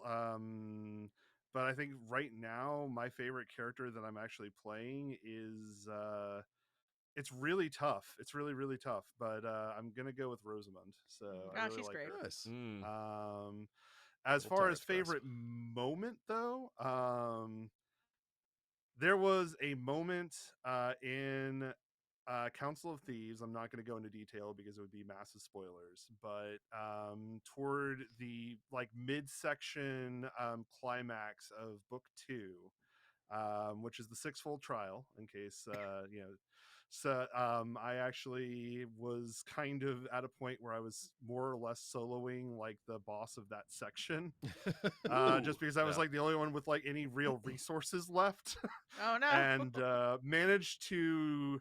I was at negative hit points, but because of the Die Hard feat, I was still standing. Oh, Oh very my good. God. And right before I collapsed, managed to smite the giant skeleton, and yeah, Yeah. that was a cool moment. Nice. Great. So Nice. I still love that one. Anyway, Rick, what I about suppose you? for me personally, I mean, my favorite character is probably Gavril, who is my Inquisitor of Pharasma for Carrying Crown. I loved that character. He was great. He was the straight man in a group of oddities, Yep. including Heather's It's character. true. is what Yeah. I Yep. was You can talking only about. have one. Yeah, the little brother Um, listened to him more than his sister, and it made the sister mad. Yeah, I was Oh, the group man. dad basically for that one. Although honestly, if I was going to go for a favorite moment, and like I'm not even going to go for any of the dramatic great role play moments or anything like this, it was because it was such a long time coming. Was in Serpent Skull, I played an Oh. alchemist, My God, halfling alchemist, Lena. Yeah. That you want to talk about power um, gaming? I was gonna say you want to talk power Yeah. gaming that character. give me an alchemist. And at one point, we found a set of gloves of arrow snaring, Mm-hmm. and I took those items because I kept a lot of stuff from the treasure, and then we fought a alchemical golem that threw a bomb at my alchemist that I got to then arrow snare, And throw which back. was Nope. just phenomenal, and then throw it back, Yeah. which was just phenomenal fun. Nope. So yeah, that was kind Very of the way good. that I did that. That was a That had so many weird it's such- moments. yeah, had it That was adventure such a path fun was moment. wild. I'm thinking about stealing the baby Oh. snake and then returning it because I didn't want to be a mom. Like that was a weird one. Yeah. You had that like that egg with you for like ever though. It was like Oh, there was also the one time that we Yeah. I had one of those combustion, those things Oh that you yeah, we drink and then sent it makes Heather's you character explode. in. Oh and yeah, I- we said And Heather's, she we so airdropped wanted to Heather's in. character explode into a boss himself, fight with yes. a. Yeah. one of the Honestly, things that was actually exploded. probably one of my favorite That moments was a good personally in that one. AP. But anyway, We Oh, also so had our good. pants-on adventure time. Yep. Yeah. I was a that flying uh, echolocating dolphin once. That was weird. He was doing things shooting like out that. That was fingers a of great death, AP. which was also Thanks wild. for all the fish. Druids. Yep. Druids. This is why. Wild AP. Y'all should play it. But Yeah. yes, that was. I sadly didn't get to take part of that one, but that did. I heard a lot of stories. It sounded wild. So, but yeah, thank you, Loki, for that question. And our next one comes from Ben Active. Hey, Ben. He asks, "What or who were some of your favorite characters, creatures, humanoid or otherwise, that the party had non-violent encounters with? Shout out to the snake hanging out at the House of the Dead half of the city during book one." That kid. That Oh guy. yeah, Snake.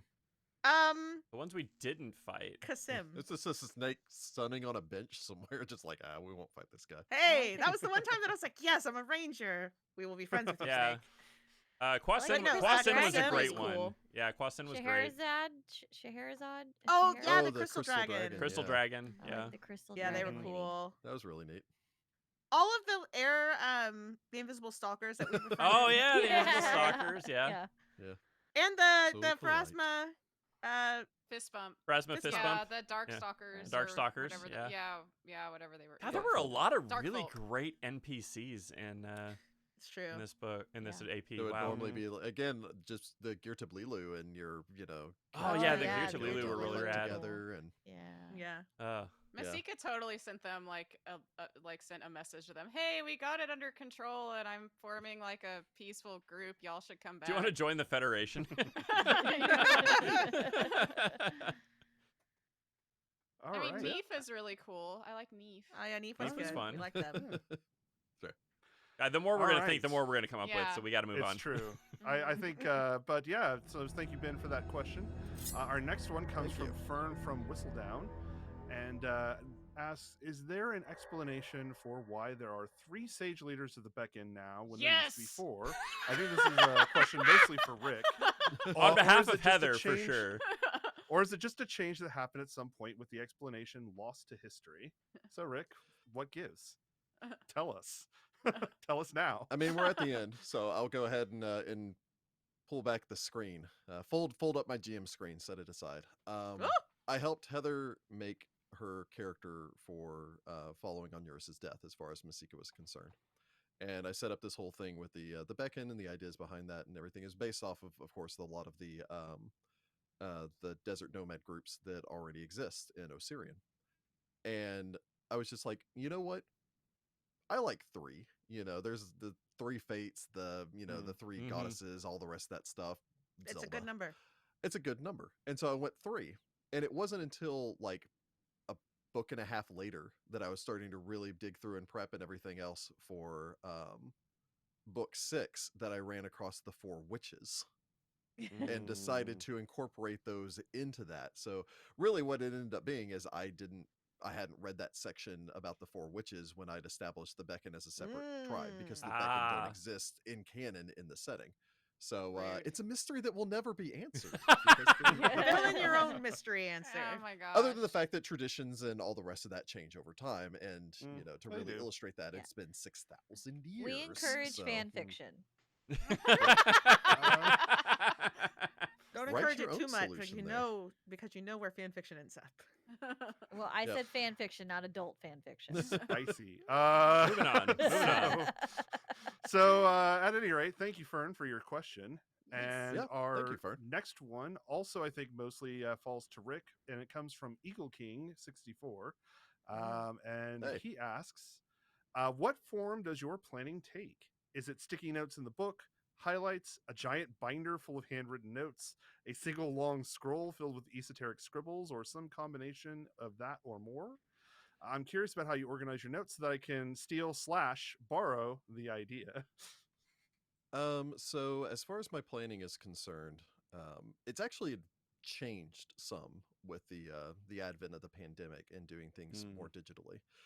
But a lot of it was originally in sticky note formats. I would do a surface level read of the entirety of the adventure path, make some general notes for myself, especially when it's just like, I really like this idea. This is really cool here. And then I would usually consolidate all the sticky notes in the book. I had a lot of them. I remember making a note in book 2. I think I showed it to all of you guys that specifically I wanted Kelru to return back in book 2 after you guys didn't fight and kill him in book 1 and make that a big, fun reveal. Mm.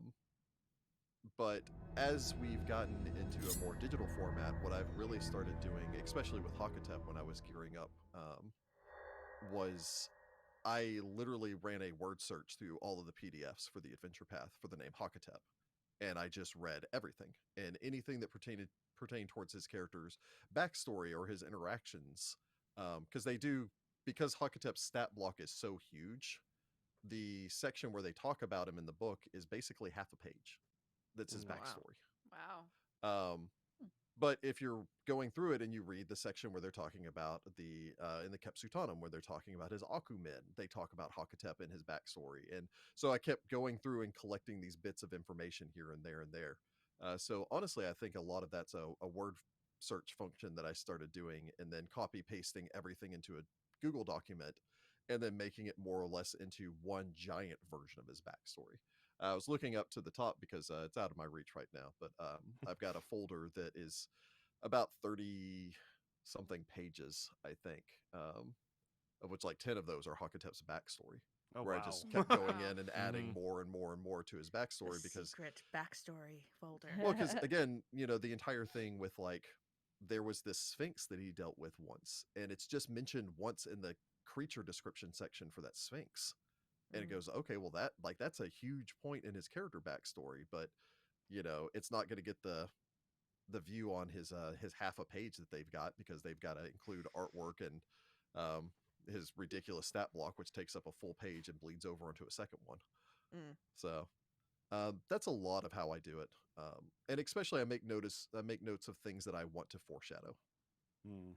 So when I'm reading through a later book and there's an NPC that comes up, even doing prep work for the next adventure path that we're doing, there was a lot of, here's an NPC. This NPC is introduced here and is very prominent in this later book.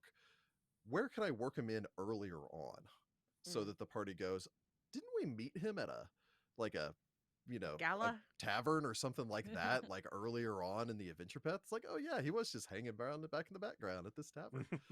uh, you know, or even if you're looking at any adventure path and just having rumors that foreshadow things that just seem to Mm. be I love inconsequential. rumors. Um, So Yeah, good. rumors you are a always good should combine addition. that with rumors that don't turn out. Yeah. Mhm. Um, Yeah. Yeah. So, there's Red I herrings think and I've mentioned such. it before. It's like, I love foreshadowing and I love backshadowing, which is, foreshadowing that really only becomes foreshadowing when viewed in reverse. And I love side shadowing, which is foreshadowing that goes nowhere. Which is just red herrings. It's just red All herrings, right. but It's just shadow. All right. Well, thank you, Eagle King, for your question, and thank yes, you, thank Rick, you. for your answers.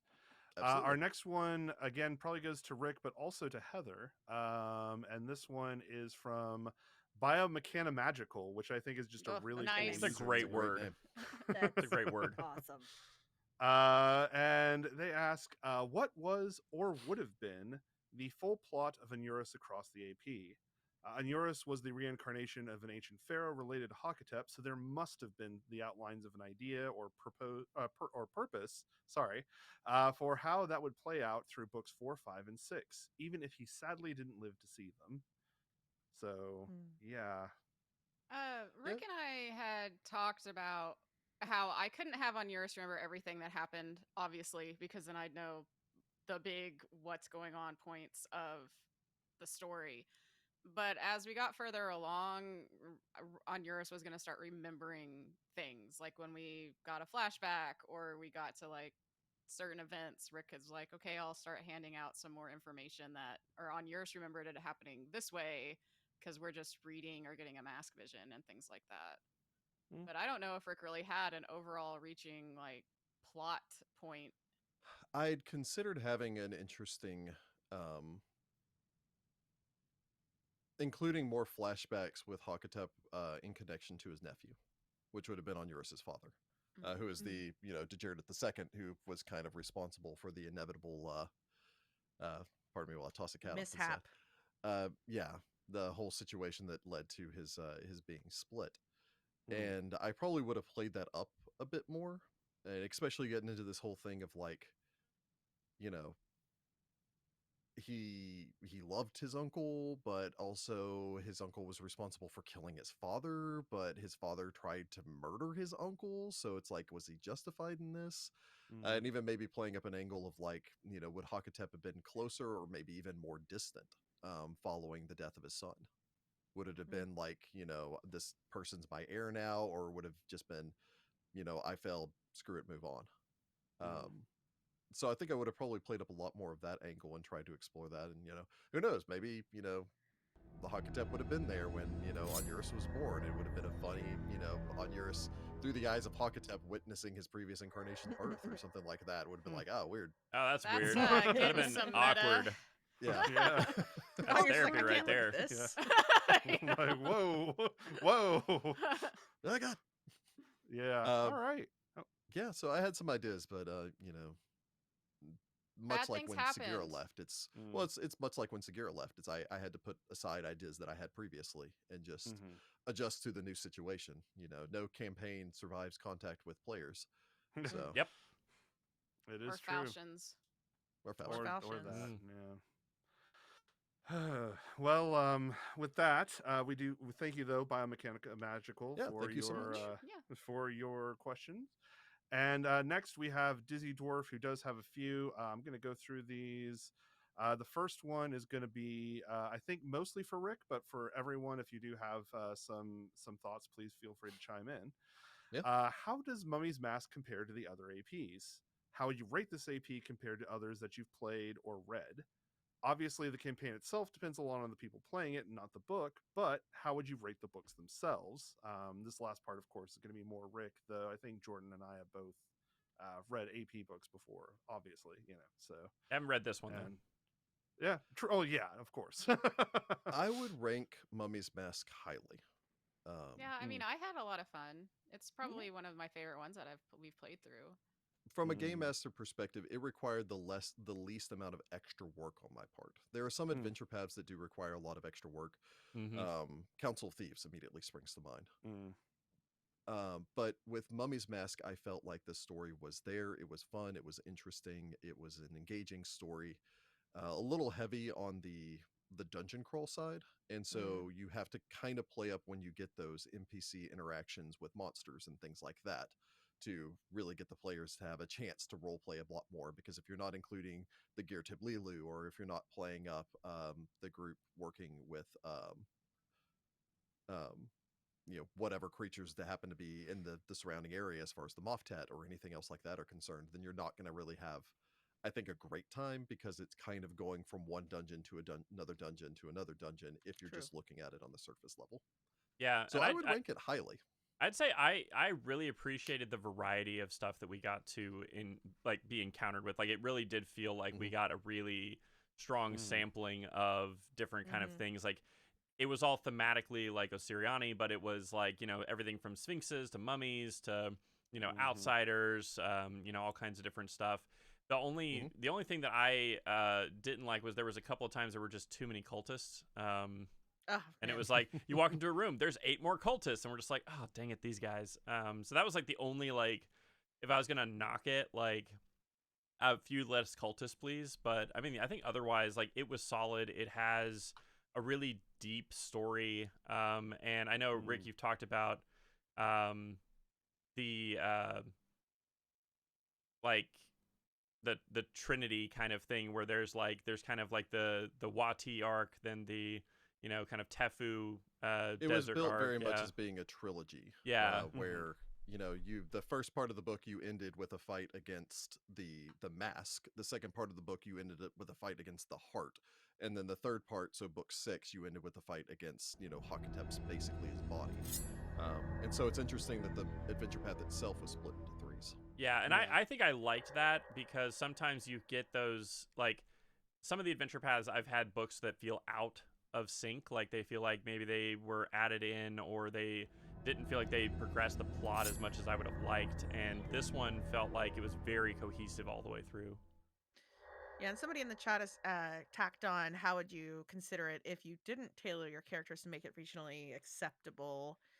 I guess maybe playing more Falto-like characters or Yeah, something. it would be. Yeah. You got to be from the region, Yeah. but that's pretty much every AP for me. So Yeah, I feel that in a I lot mean, of APs. I've always tried to make my character for whatever AP we're playing feel connected to where we are instead of I Mhm. just came from some other place and now I'm here because That's I don't fair. know. because then This it's like, why do feels you care about strange this to me. place? Yeah. Yeah. You Yeah. gotta have some buy-in. Let's see here. Dizzy Dwarf's next question is, I think, regarding party composition.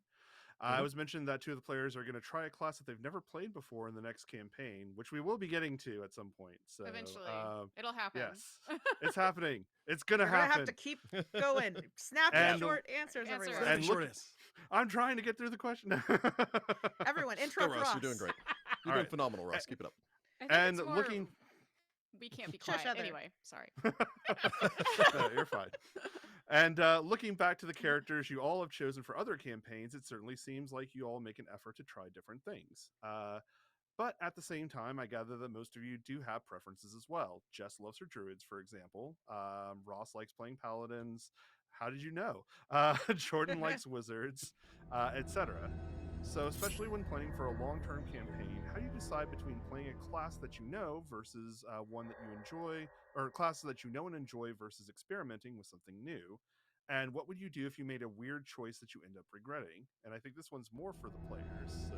I have a good story for this one. Is it snappy? First of all, we've said it a million times, but we always kind of talk about roles, and whoever has ideas kind of says, I really want to do this thing, and then we settle into kind of what role we want to play in the group. But my Legacy of Fire character started as a barbarian, and then I was like, I don't know, I'm gonna multi-class with Oracle.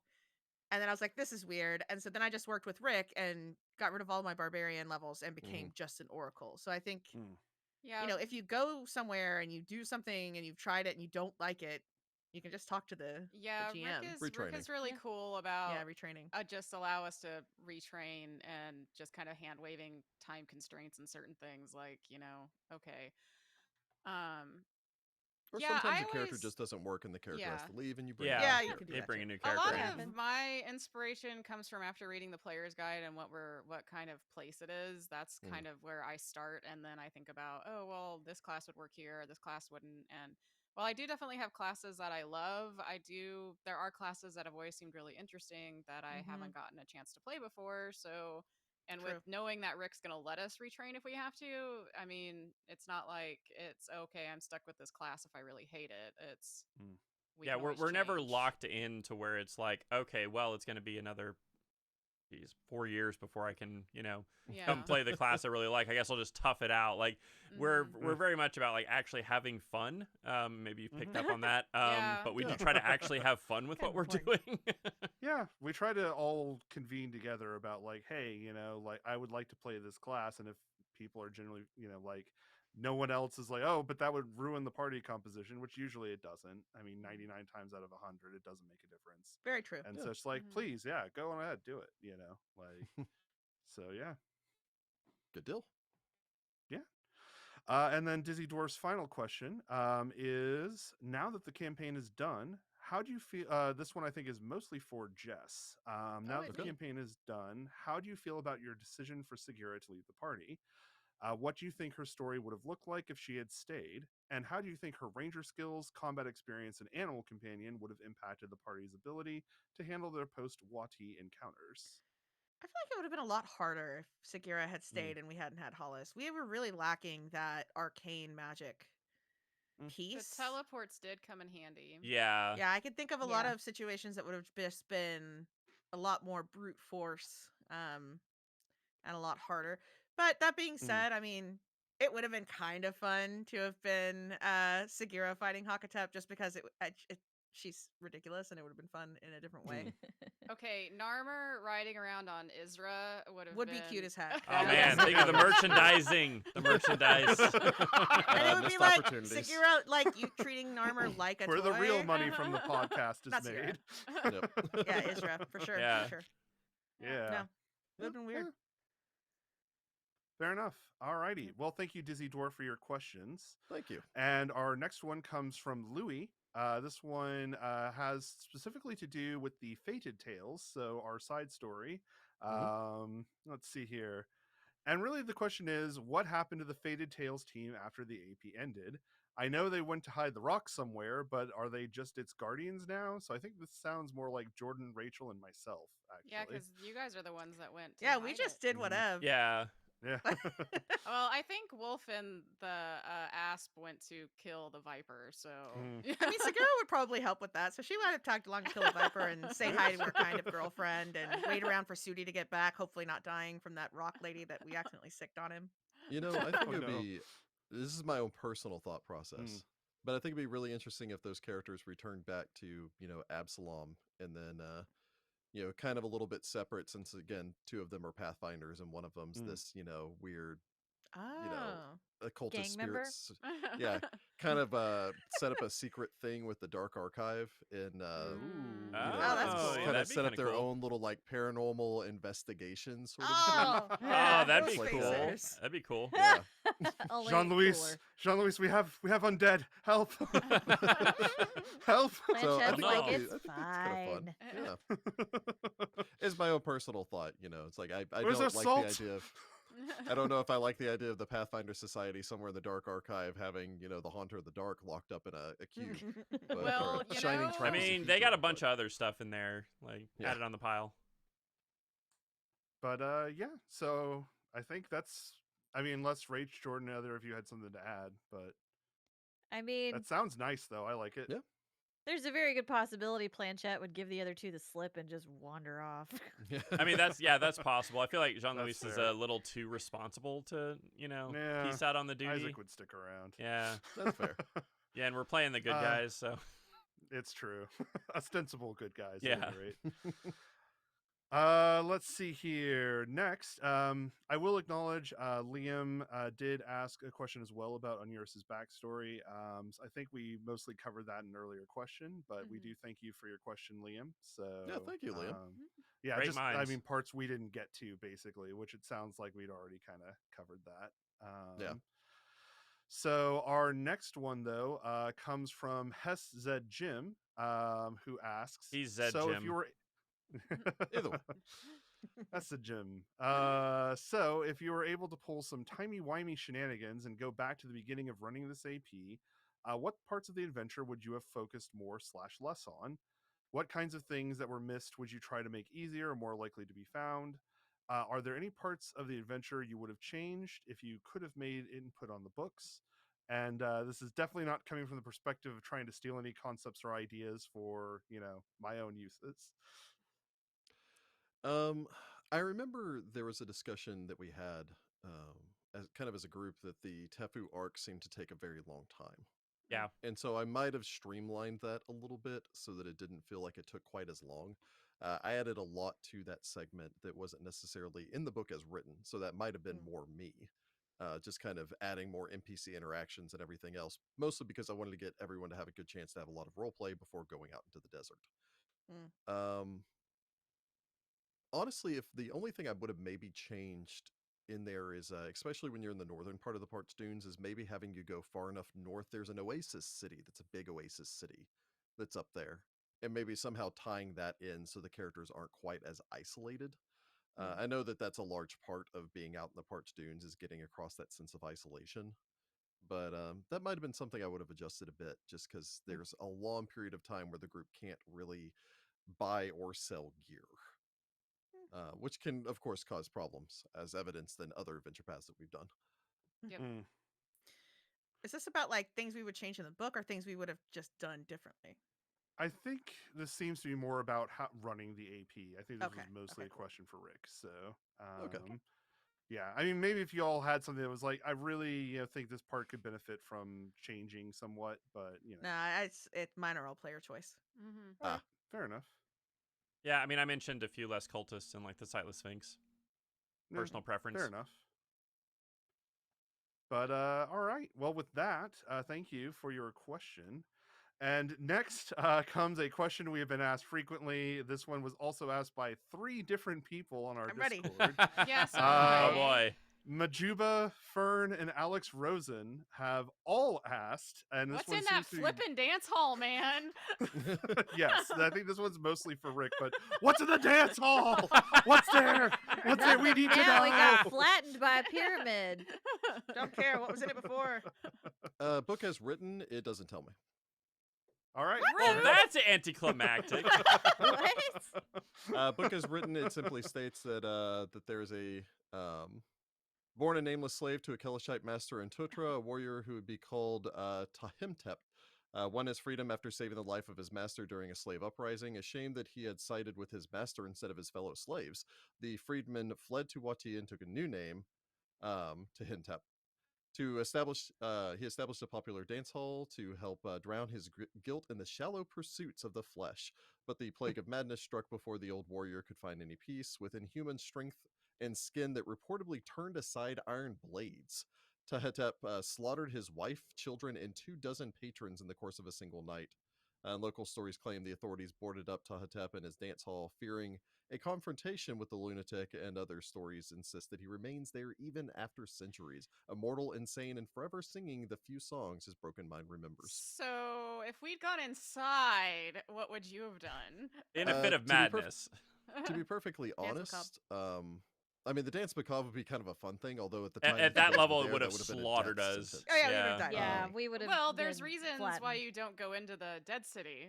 Because, Honestly, you I know, would probably make him some sort of undead. A white's maybe the first one that just springs to Hmm. mind because I know they're kind of rage motivated. Mm. And maybe a barbarian to get across that like skin turns aside Yeah. blades. Yeah. White Although a barbarian. scald would also be really interesting. Okay, Because he Oh, sings the yeah. songs. Yeah. Yeah, if Yeah. do something where he has like a special thing where his his barbarian rage still affects him despite being an undead creature, and freaks out and murders everyone while singing songs and all the rest of that Mm. would probably be a fun thing to do with it. That would have been fun, yeah. Um, But Yeah, we'll so never I think I would have know. probably gone that direction. I would have gone some sort of undead creature with either barbarian or scald. I Cool. like it. But yeah, again, that's Alright. another one of those cases of like really enticing the players with something creepy, again, akin to like what happened with the mirror version of Masika and all the rest of that is Mm. sometimes not knowing is just as big of a motivator as knowing is. Regardless, That's I'm glad true. we didn't go in either way. So, you know. True. Yeah. Yeah. Well, Yep. and that's the Alright. thing is like, that's one of those moments where like Rick trusts that we're not going to go in there, Mhm. to be honest, because like, that's one of those like, there's a really bad evil thing that's totally going to wipe the floor with you. And some parties are just like, sure, sign me up, boss. And we're not those players. We're so, not those. Yeah. Mm. On second thought, let us not go to Camelot, for it is a silly place. And so with that, then our next set of questions comes from Majuba, and the first couple I think are really, again, more directed at Rick. Okay.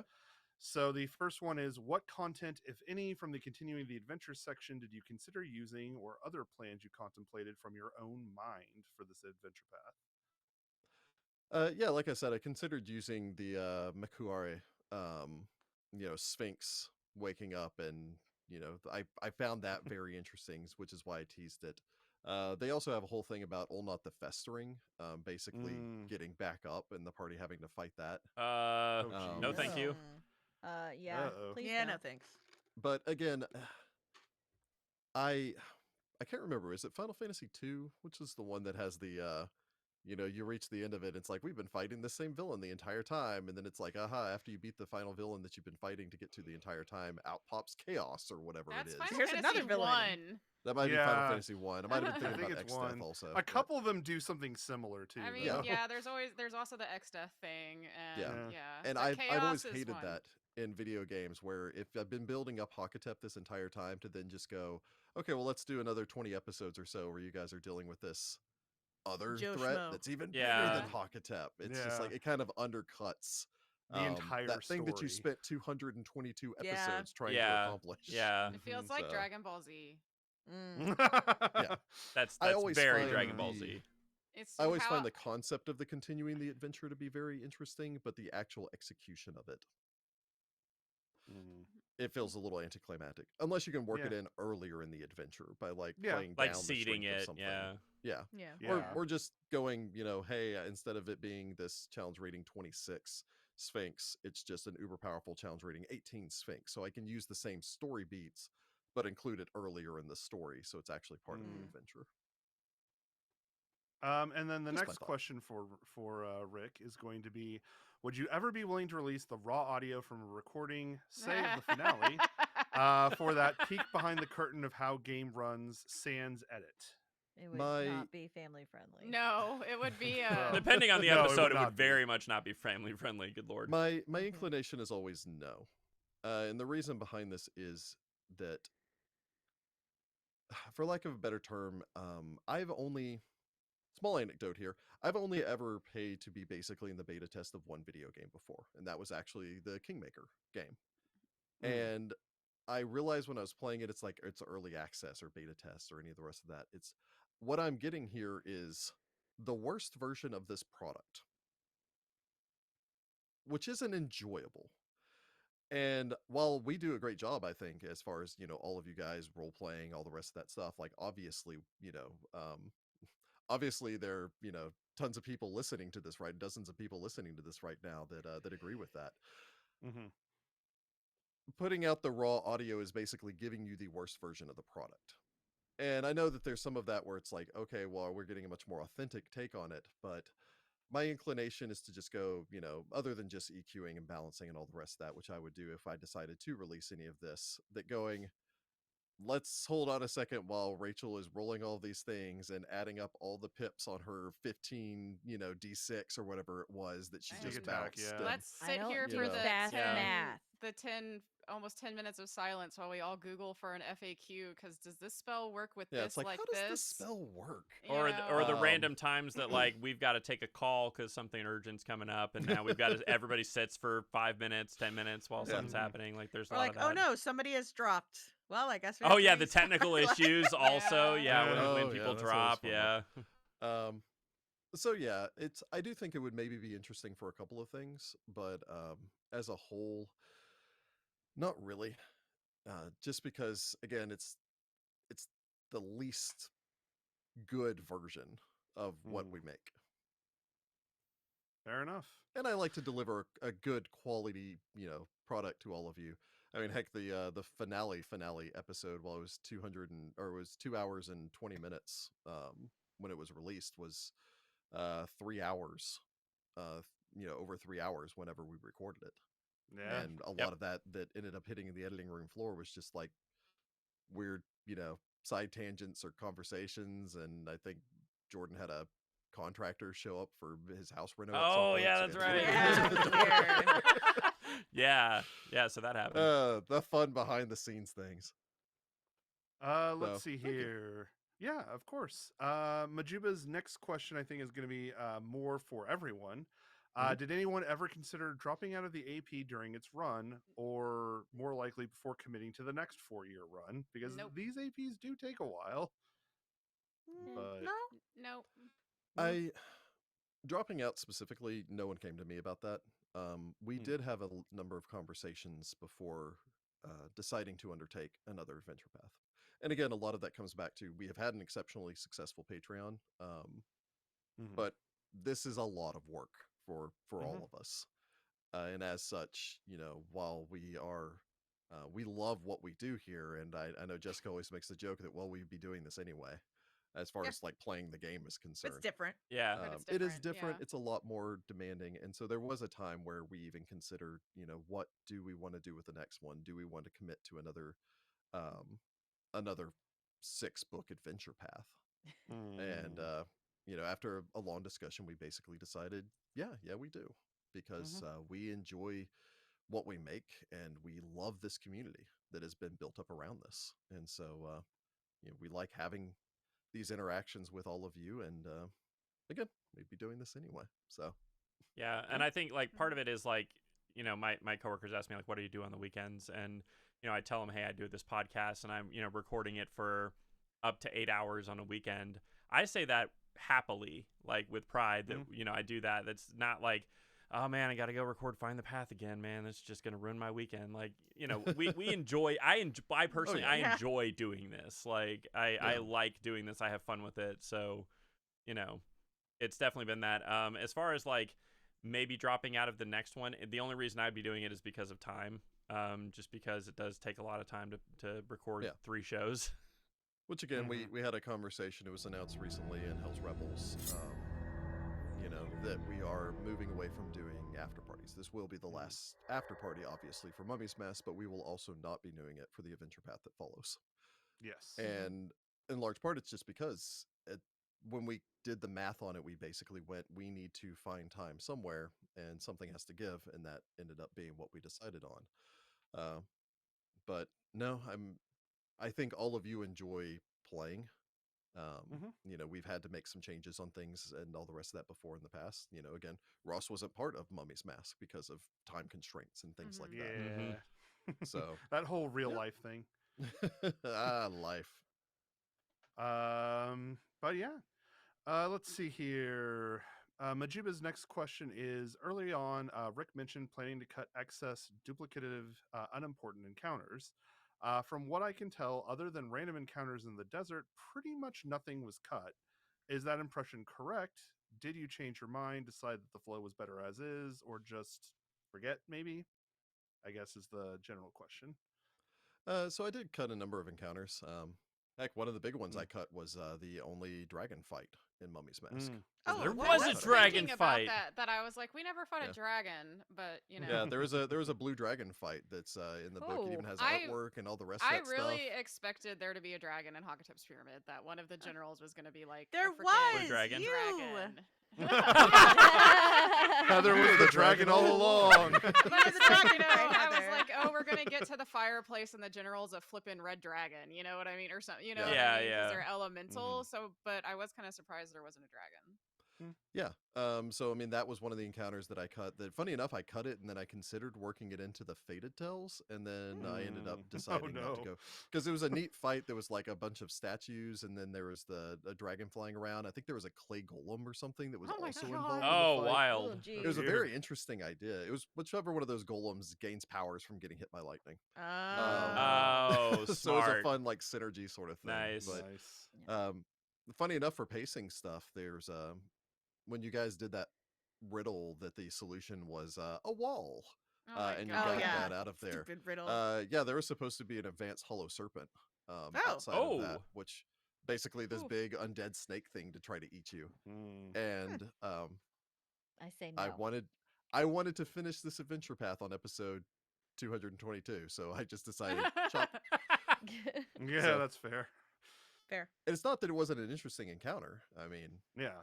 it's sounds a very interesting, monster. I haven't ever run a but- hollow serpent before, but it Yeah. it just It didn't- sounds cool. yeah. Yeah. I feel like you have, actually. No, they've been Hollow Serpent like. Yeah. Oh, Yeah, that no? bone Okay, I snake could have sworn thing. we fought one, or something similar to Mm. it somewhere. I Yeah. don't know. All right. Last That question space from use was dangerous enough. Anyway, sorry. Oh my Ross. gosh, yeah. No, you're fine. You're fine. Last question from Majuba, and then you may not have the notes for this anymore, Rick. But how much protection of fire did Hakatep have left? I think at one point it got down to about 6 points. Oh wow. And Did then he he stopped recast time and recast it while he'd And then he stopped time with a There quicken you spell, go. because a sorcerer with Mm, quicken spell is rude. chef's kiss. Yeah. Oh, Yep. so, it's Yeah. so Rude. You good. gotta take Quicken Spell when you're a sorcerer. You just gotta. Also, time stops. So good. Yeah. So good. Alrighty. Well, thank you, Majuba, for your questions. Yeah. Our next one here comes from Caffeine Now. So thank you very I much. know for that your sentiment. questions. Yes. And this is not a repeat question, so no worries here. But curious about what happened to everyone's favorite of Syrian Nisoy, Kasim. And Yeah. Tetmanib as well, I suppose. But Kasim was one of my favorite NPCs from the early books, and I'd love Yep. to know how her story turned out. Yeah, we love her. in What that- happened? In They that same just- vein, I'm also curious about what happened to Kelru and Azaz, whether they stayed with the Beacon or if they peace friends pieced out to go exploring on their own. Oh, the conclusion. Yeah. They actually all are of in those, the conclusion with Hollow. yeah, Yeah. Yeah. Well, and so's Kwasim and Tetmanid. Oh, They're okay. in the Yep. when you guys Yep. were at the tavern at the end. I mentioned that they were Ah, there. They're, So okay. Yeah. Yeah. you didn't talk to them, but yeah, they're there Mhm. also. Yeah, Yeah. they're I think they're still serving as priests at the in Wati, and then Azaz and Kelru Our favorite couple. are hanging around with the super secret society, Sacrosanct Order of the Blue Feather? Yes. Yes. the Yep. the club Hollis decided to join. She so acted like I'm just On a joining a whim. club. You know? Oh, sure, I'll be on your little club. What are the rules? That's very Hollis. The first rule of the order You'll is you don't all talk be about the dead order. soon. Because they're all Let's humans. see here. Anyway. Caffeine has one additional question. She asks, what were everyone's favorite abilities / spells / feats that they used in the AP? Any encounters that people liked or really, really did not like? And for Rick, what were your favorite encounters / opponents to run? I like turning into a dragon. Mage's That's a good one. Disjunction / anything to Also a spell good magic. one. I mean, it's Jordan, got to be Richard? my righteous might ability. I mean, that was like the best That's a ability. good ability. I used Yeah, it almost that's a every good fight. one. It was the best ability. Yeah. Rach? Probably dispelling things with sneak attack. Oh, Yeah, dispelling Yeah. the good. dispelling attack was really cool. Mhm. Abjuration is rad. It is. It is. Honestly, for me, it might have the most interesting creature that's, that I ended up running was probably the Moftet. Just because they had sneak attack and pounce. Oh, Yeah. So That is a just good a lot of combination. fun. So we All are coming up on the 2-hour Yeah. mark at this Yeah, I was point. about to say we have more questions, but honestly, we are also pushing a Yes. lot of time. Ross, here. any Yeah. great questions we need to just do real quick? Oh, Lightning geez. round. Let's see here. Well, One-word here, answers. I might be able Yeah. to do a quick version of this. So Yeah, go for it. Rick. Tipnik asked, is there any one scene or encounter that I would love to have a do-over again? Honestly, I didn't get to do enough with well, I was going to say, as far as the game master, I didn't get to do enough with General Towerwet. No, so that would have be been a on I fun know. our I'm own. totally fine with I that. don't feel bad about that Totally one. fine with that. Barney Must Die at one asked that at one point Rick mentioned Neith possibly being the actual Osirian goddess Neith. So just wanted to know if that was true or not. My inclination is to say not. Yeah. Yeah, I they're mean, just a Unless, kid. yeah, just I a mean, kid. if they are, they're dating my brother. That's true.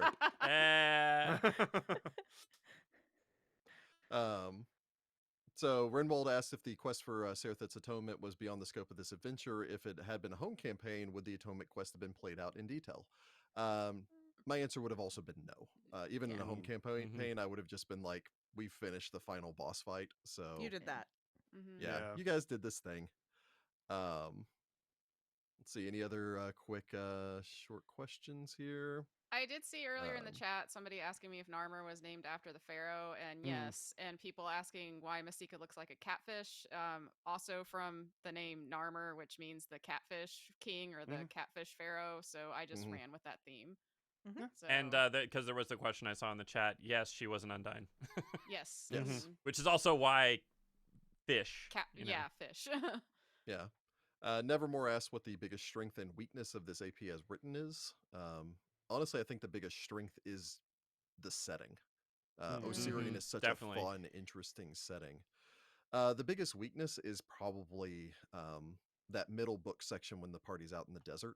Is you get a lot of that feel, but it is so isolating that it can add to the feel of it, but it's the same problem that you run into in any adventure path that takes you far off the beaten trail. Serpent Skull immediately comes to mind also, with having difficulty restocking, resupplying. It also runs into the one fight adventuring day where it's like we're gonna have one encounter basically for this whole day. So like everybody go all out. It's we got plenty of healing, plenty of everything. So there's not the same level of kind of danger from being worn down from like multiple encounters in a day. That I kind of felt that section was a little, I don't want to say easy, but like less dangerous. Yeah. We also had a question in chat asking if I'll publish my Hakatet flashbacks. I didn't actually. I had those bullet pointed. I didn't actually have them written out. So I am planning on publishing the collective Hakatet backstory that I wrote out. Cool. Just so That's that if awesome. anyone else wants to use that, there's lots of things that you can utilize there. So I think that'd be a lot of fun for people.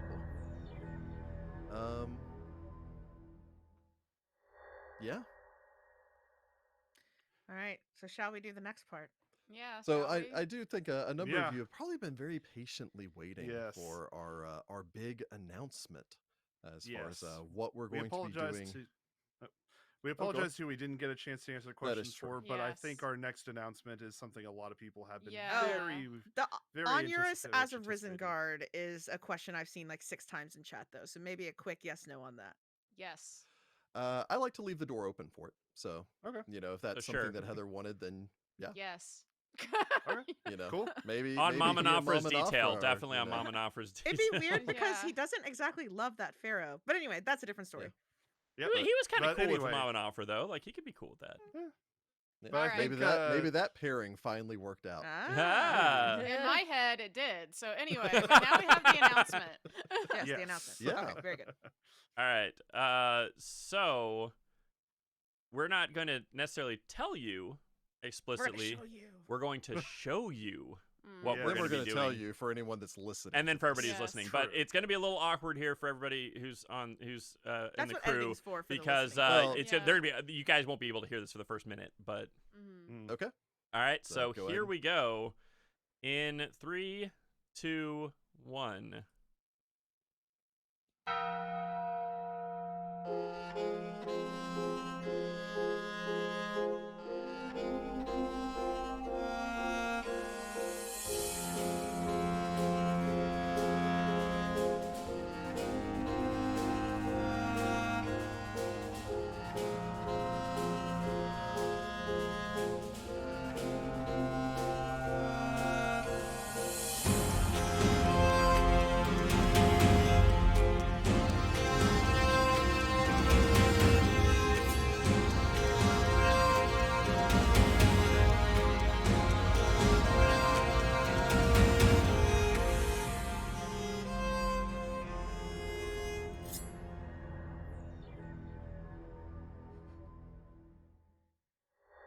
Just about done. And we're back. Hello, everybody. So yeah, for those of you listening at home, we're going to be posting a link to the video that we just showed down in Yes. the description for the episode. But yeah, we're here to officially announce that we are going to be playing the War for the Crown adventure path for our Yeah. follow up to Yep. Mummy's Mask. Yeah. And that video does have who we're playing Yes. in it Yes. as well, with As all the- amazing art that we had commissioned. Alice Blake does Yeah. some amazing oil Yes. style Oh, yes. art. Yeah, I mean Mhm. that almost doesn't do it justice. Like, they're beautiful pieces of We'll Oh, art. post they them are at some so point. beautiful. Mm-hmm. So and, And of some course, special amazing thank you music also from Ryan to Mumford. yeah for Yes. thank you Mumford for the amazing music you always deliver. Absolutely. So I've been humming it yeah. all week. I know. I keep watching the video just to hear the music. Yeah, it's very So yeah, nice. we are going to be playing War for the Crown for our next adventure path. It's interesting because we looked at a number of different adventure paths and tried to figure We out which did. one that we wanted to We do talked, I next. think, almost about every single one we haven't played. Oh, Yeah. yeah. It's Yeah. And some that we started. I Many went through a plus and conversations. minus list on every one that we hadn't played. And so one, we decided early on that we wanted to stick with first edition. A couple of reasons behind that. One, we already have a second edition adventure path that we're doing, of course, with our conversion of Hell's Rebels. And two, there are so many good first edition APs. Mm-hmm. And we really wanted to have a chance to play some more of those, but converting things, much as some people may be aware from the delay in my getting my conversion notes out for Hell's Rebels, is a very time-consuming process. Mm-hmm. And there were a lot of stories that we wanted to do, and also a lot of people that have signed on for this, for our main show, as far as Mummy's Mask are concerned. They signed on for a first edition adventure path. Mhm. And so if you want a second edition, itch to scratch, then we have that over at Hell's Rebels. But we wanted to present something different here. Yeah. And I think I can probably speak for all of us when, I had some consideration, I had some reticence whenever I originally considered doing War for the Crown. It was always a story I was very interested in, even when it first launched and we just started doing Mummy's Mask.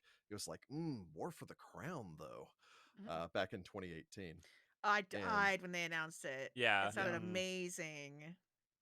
But it was so and I know a lot of people made these commentaries pertaining towards, like, it's very much like Hell's Rebels.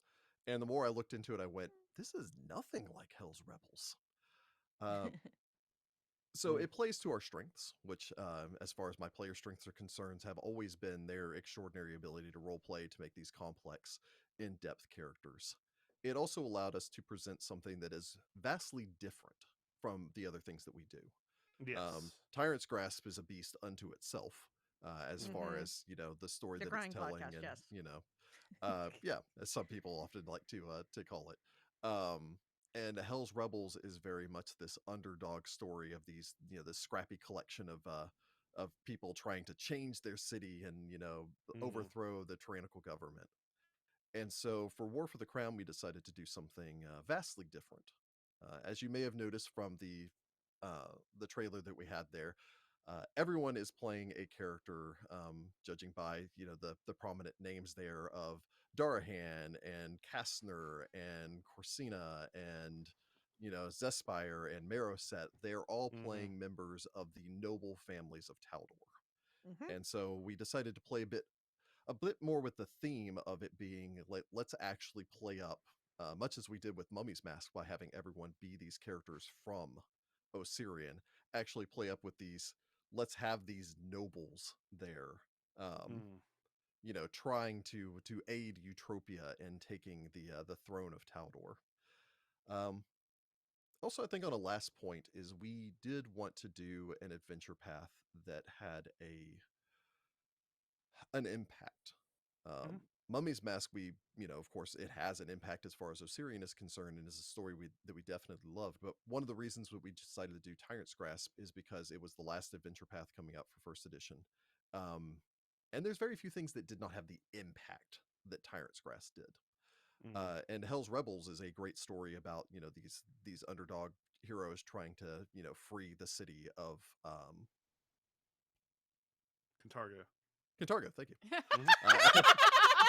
I kept wanting to say Kelmarine for some reason. Nope. I was Oh, like, that's no. a very Crazy. different Wow. Legacy of Fire.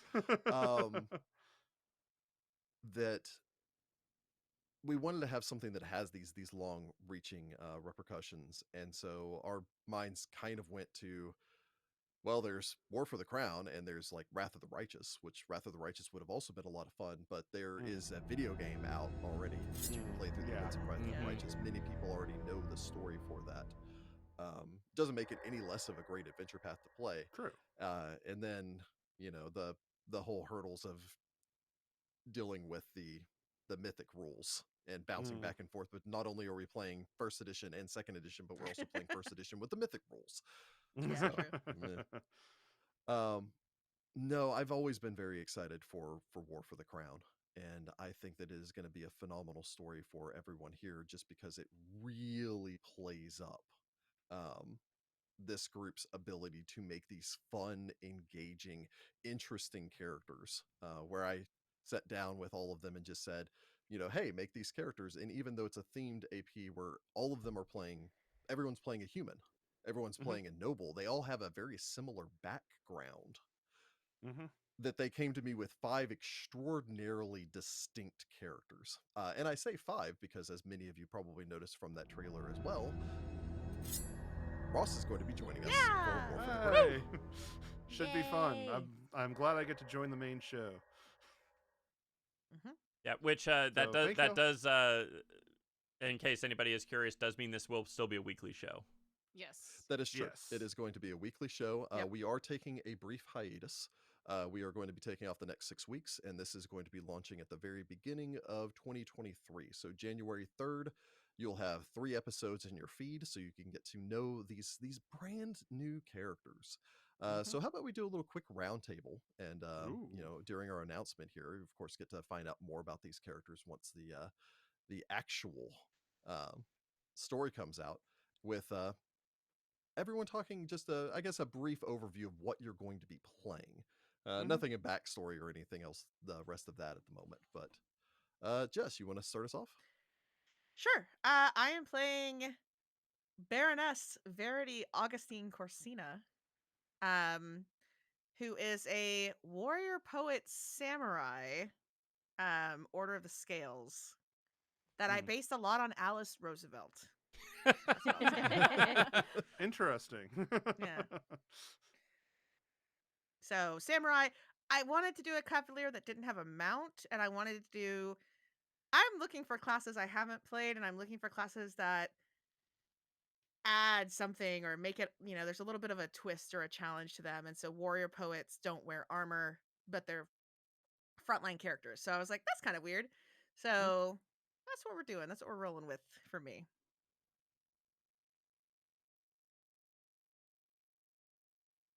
All right, Yeah. so I am.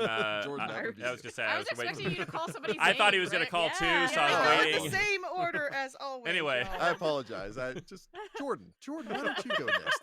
Tell me a little bit about yourself. Yes. So I am going to be playing Baron Cornelius Ignatius Mariset.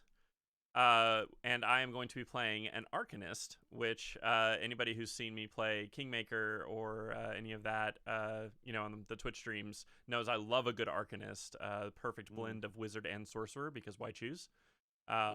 And something that I've always wanted to play all the way to highest level and never gotten to. So, because I only made it to book 4, I think, in Strange Aeons. So I'm really looking forward to high level play with like arcane exploits and things. Awesome. Heather?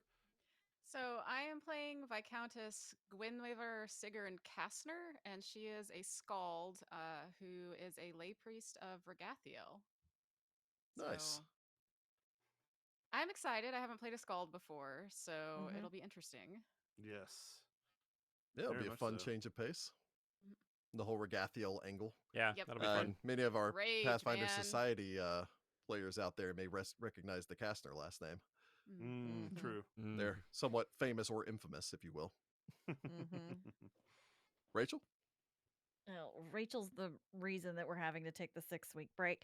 But I I am Had a playing little Countess... injury to your shoulder, yes. Yes, I had to get Thank you for shoulder being such a good surgery. sport and powering through Yes, this. we appreciate I know. it. So if I have been quiet today, it's because I'm on some pretty good painkillers. So I'm a little. It finally came out. I didn't know if we were going to mention little that. out of it. Well, I didn't know. She if was people were rolling her noticing. dice way too hard. I wish. It's that massive stack of D6s for that sneak attack.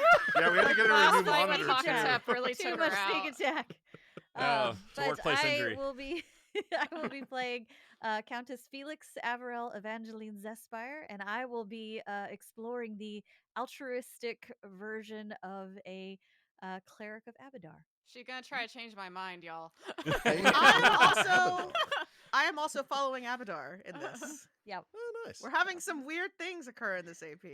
Yeah, we're stepping outside of our comfort zones. Yeah. And Ross joining us in this, my this turn. widely available feed. Woo! All right, so my character is going to be Count Oliver Darhan, a former captain of the Taldan Phalanx, who is a magus. So I am very much looking forward to playing a magus. I do love the class. I haven't really gotten to play one in depth for very long, so this should be a lot of fun. I went with the Myrmidark magus, so kind of a bit more of a fightery flavor, since I figured we could use somebody who also can do like the range spell strike, which I always thought was a lot of fun as well. Cool. Should be entertaining. And again, thank y'all for having me along. So Nice. I So think yeah, Rick is GMing it or something. I mean, probably. I mean, I it's will not be Something like that. everyone else. Yep, So that's true. so yeah, we are very excited for the new War for the Crown. Of course, you guys got to hear the what's going to be our intro outro music for that whenever we played the trailer just earlier. And we have a lot of fun things prepared for this next year. Not just in the form of War for the Crown, which again I think I teased before that I'm going to be trying a couple of new things with this, and so yeah, keep your ears out, I suppose, more than your eyes out, since it is audio only podcast format. Since it will still, of course, be podcast, first and foremost. As much as we do enjoy these live experiences, the podcast format is what we mostly focus on. That being said, we do hope to do a couple more live shows and everything else in the year to come. So stay tuned for that as well. Indeed. So Yeah, I don't really have a lot else. I don't know if there are any questions out there in the chat. We'd be more than happy to answer a few of those pertaining towards this. But Yes. I Looks like we imagine got a for couple. our East Coast folks, it's getting a little late for you guys. Yeah. It's true. That's what the VOD Little is bit. for. Mhm. That's true. But we Um, did have somebody request if we could play the trailer again just Yeah. for fun. I don't know if we have time for that. I don't know if but we can cue that up again, Jordan. How about we play I that can, trailer actually, for an yeah. outro? We can do Yeah, the we'll Oh, we'll outro play it it as an later. outro. I Yeah. love that. Yeah, let's do that. Yeah. yeah, I like that. I like that. Are there any Uh, companions in War for the Crown? I don't think so. No, don't We nobody might took have anything. dogs just to Yeah, have. like Yeah, Yeah. dogs, not but like I don't think anybody familiars has or an animal anything. companion or Yeah. anything. Yeah. Nah. Yeah, you gotta have dogs. No. I'll probably get to play a number of exasperated like wait staff and things like that. It's like, Do we get For to have God's sake, ladies in fly- waiting and wave it around attendants a and little. stuff? maybe Yes. we'll see. Mm. Somebody did ask have you all had a pyramid cake yet? I want a pyramid We did cake. not. We did Rick, not. No. No. Pyramid Cake? cake. You should have a What's pyramid did, cake. about it? We did have a delicious cake that was it wasn't a pyramid cake, it was a nothing bundt cake. It was good. Yes. So- Yes. There is that. I do love Another Is nothing anyone gonna question, get slapped with a glove? yes. Definitely. Probably. Yeah. Probably. I hope so. Definitely. I am playing a samurai. I'm gonna slap people with gloves a lot. Which is not really a samurai thing, but it's a cavalier thing. But whatever. A herb and hunter with a hawk would be fun though. Mhm. Somebody who does falconry, that would be a lot of Ooh, fun. that would have been interesting. Mhm. But yeah, not Yeah, the path backup we're character. taking at this point. So Yep. Backup character ideas.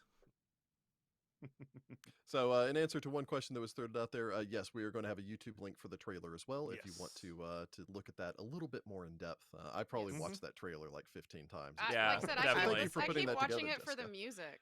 I put it want Mumford to together, make and so that I've like seen a- it so many times. I was gonna say, Tell- Jess put that together, y'all.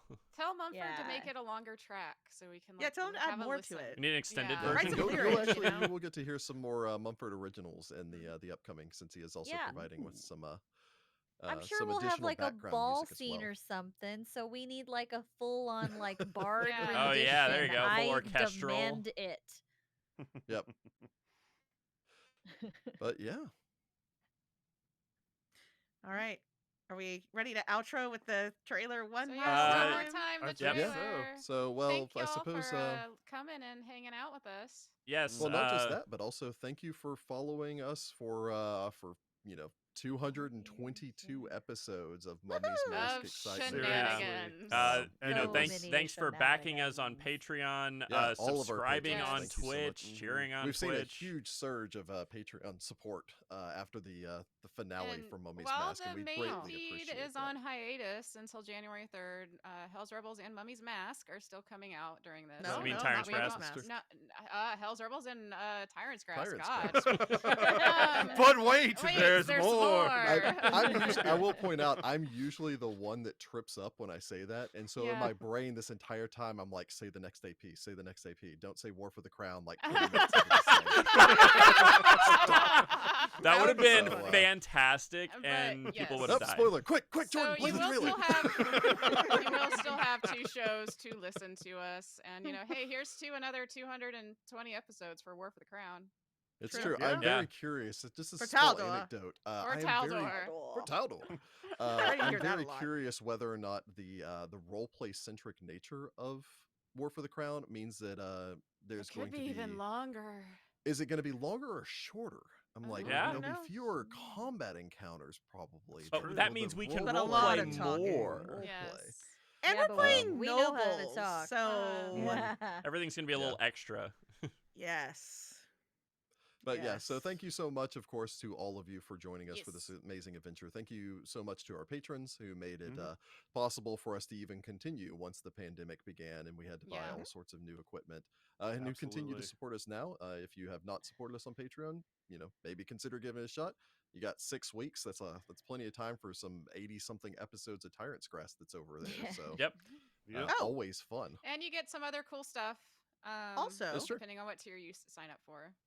this show will be on the Mummy's Mask feed. It's going to be on the same feed. Yes, it is going to be the Yes. exact same feed. It is going to continue. You'll have Mummy's Mask there, and you will have this as well. So More likely than not, eventually Mummy's Mask will retire from that feed, and we'll just kind of make an archived feed for it. But that's not going to be anytime soon because I know that there's a lot of people still working their way through Mummy's Yes. Mask Yep. Yes. right now. Amazingly, we had some people that we reached the 200 and teens somewhere, and they're just like, I'm gonna binge all 200 something episodes. It was Yeah, and great. they And did they it. did. Yeah. Y'all are Congratulations. amazing. Your So- dedication is And phenomenal. Congratulations to Rick and the crew again for such an amazing Oh, job. I mean, y'all did thank great. you. So Thank yeah. you. Oh, We thanks, worked hard. Ross. Thank you. We worked Yeah. hard. Yes, thank you. We work hard. Yeah. I don't remember And- who told us that phrase, but I will It- tell you, I it's a use it great in every phrase. facet It's a of my great life. now. phrase. It is. Yeah, it's a great phrase. It's Mhm. I true. use it at work too. I do use it Mm. at work, yeah, which I'm Yep. not at right now, but Oh, yeah. Yeah. I mean, I do work hard So, at that too, I guess. So much like Falto, leading the group, leading Citra away, you can all follow us over to Taldor and join us with the new Yes. adventure. So Yes. very much For looking Taldor. forward to that. For Taldor. Yes. Oh Lord. How many So, times I are we didn't going to say that in this new AP? Osiris is apparently Oh, it for will be. For Taldor. Taldor. For Taldor. That's basically the Taldane equivalent of YOLO.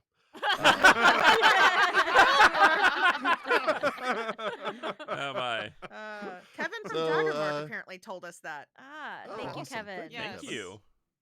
So yeah, I suppose with that, thank you all for joining us for this Yes, entire thank you so much. amazing experience. I hope that you will continue to join us for this next change of scenery, change of story, and change of change of title at the very least, as far as the main show is concerned. And until next time, good luck, Pathfinders. Bye, Jordan. Pathfolk. Bye, Take Pat. care. Also, here's the Bye. trailer Cue the again. trailer Roll the one more trailer. time. One Yeah. more Outro. Outro. time. Trailer. Outro. Ba-da-da. Jordan's like, hold on, 1 second. Trailer.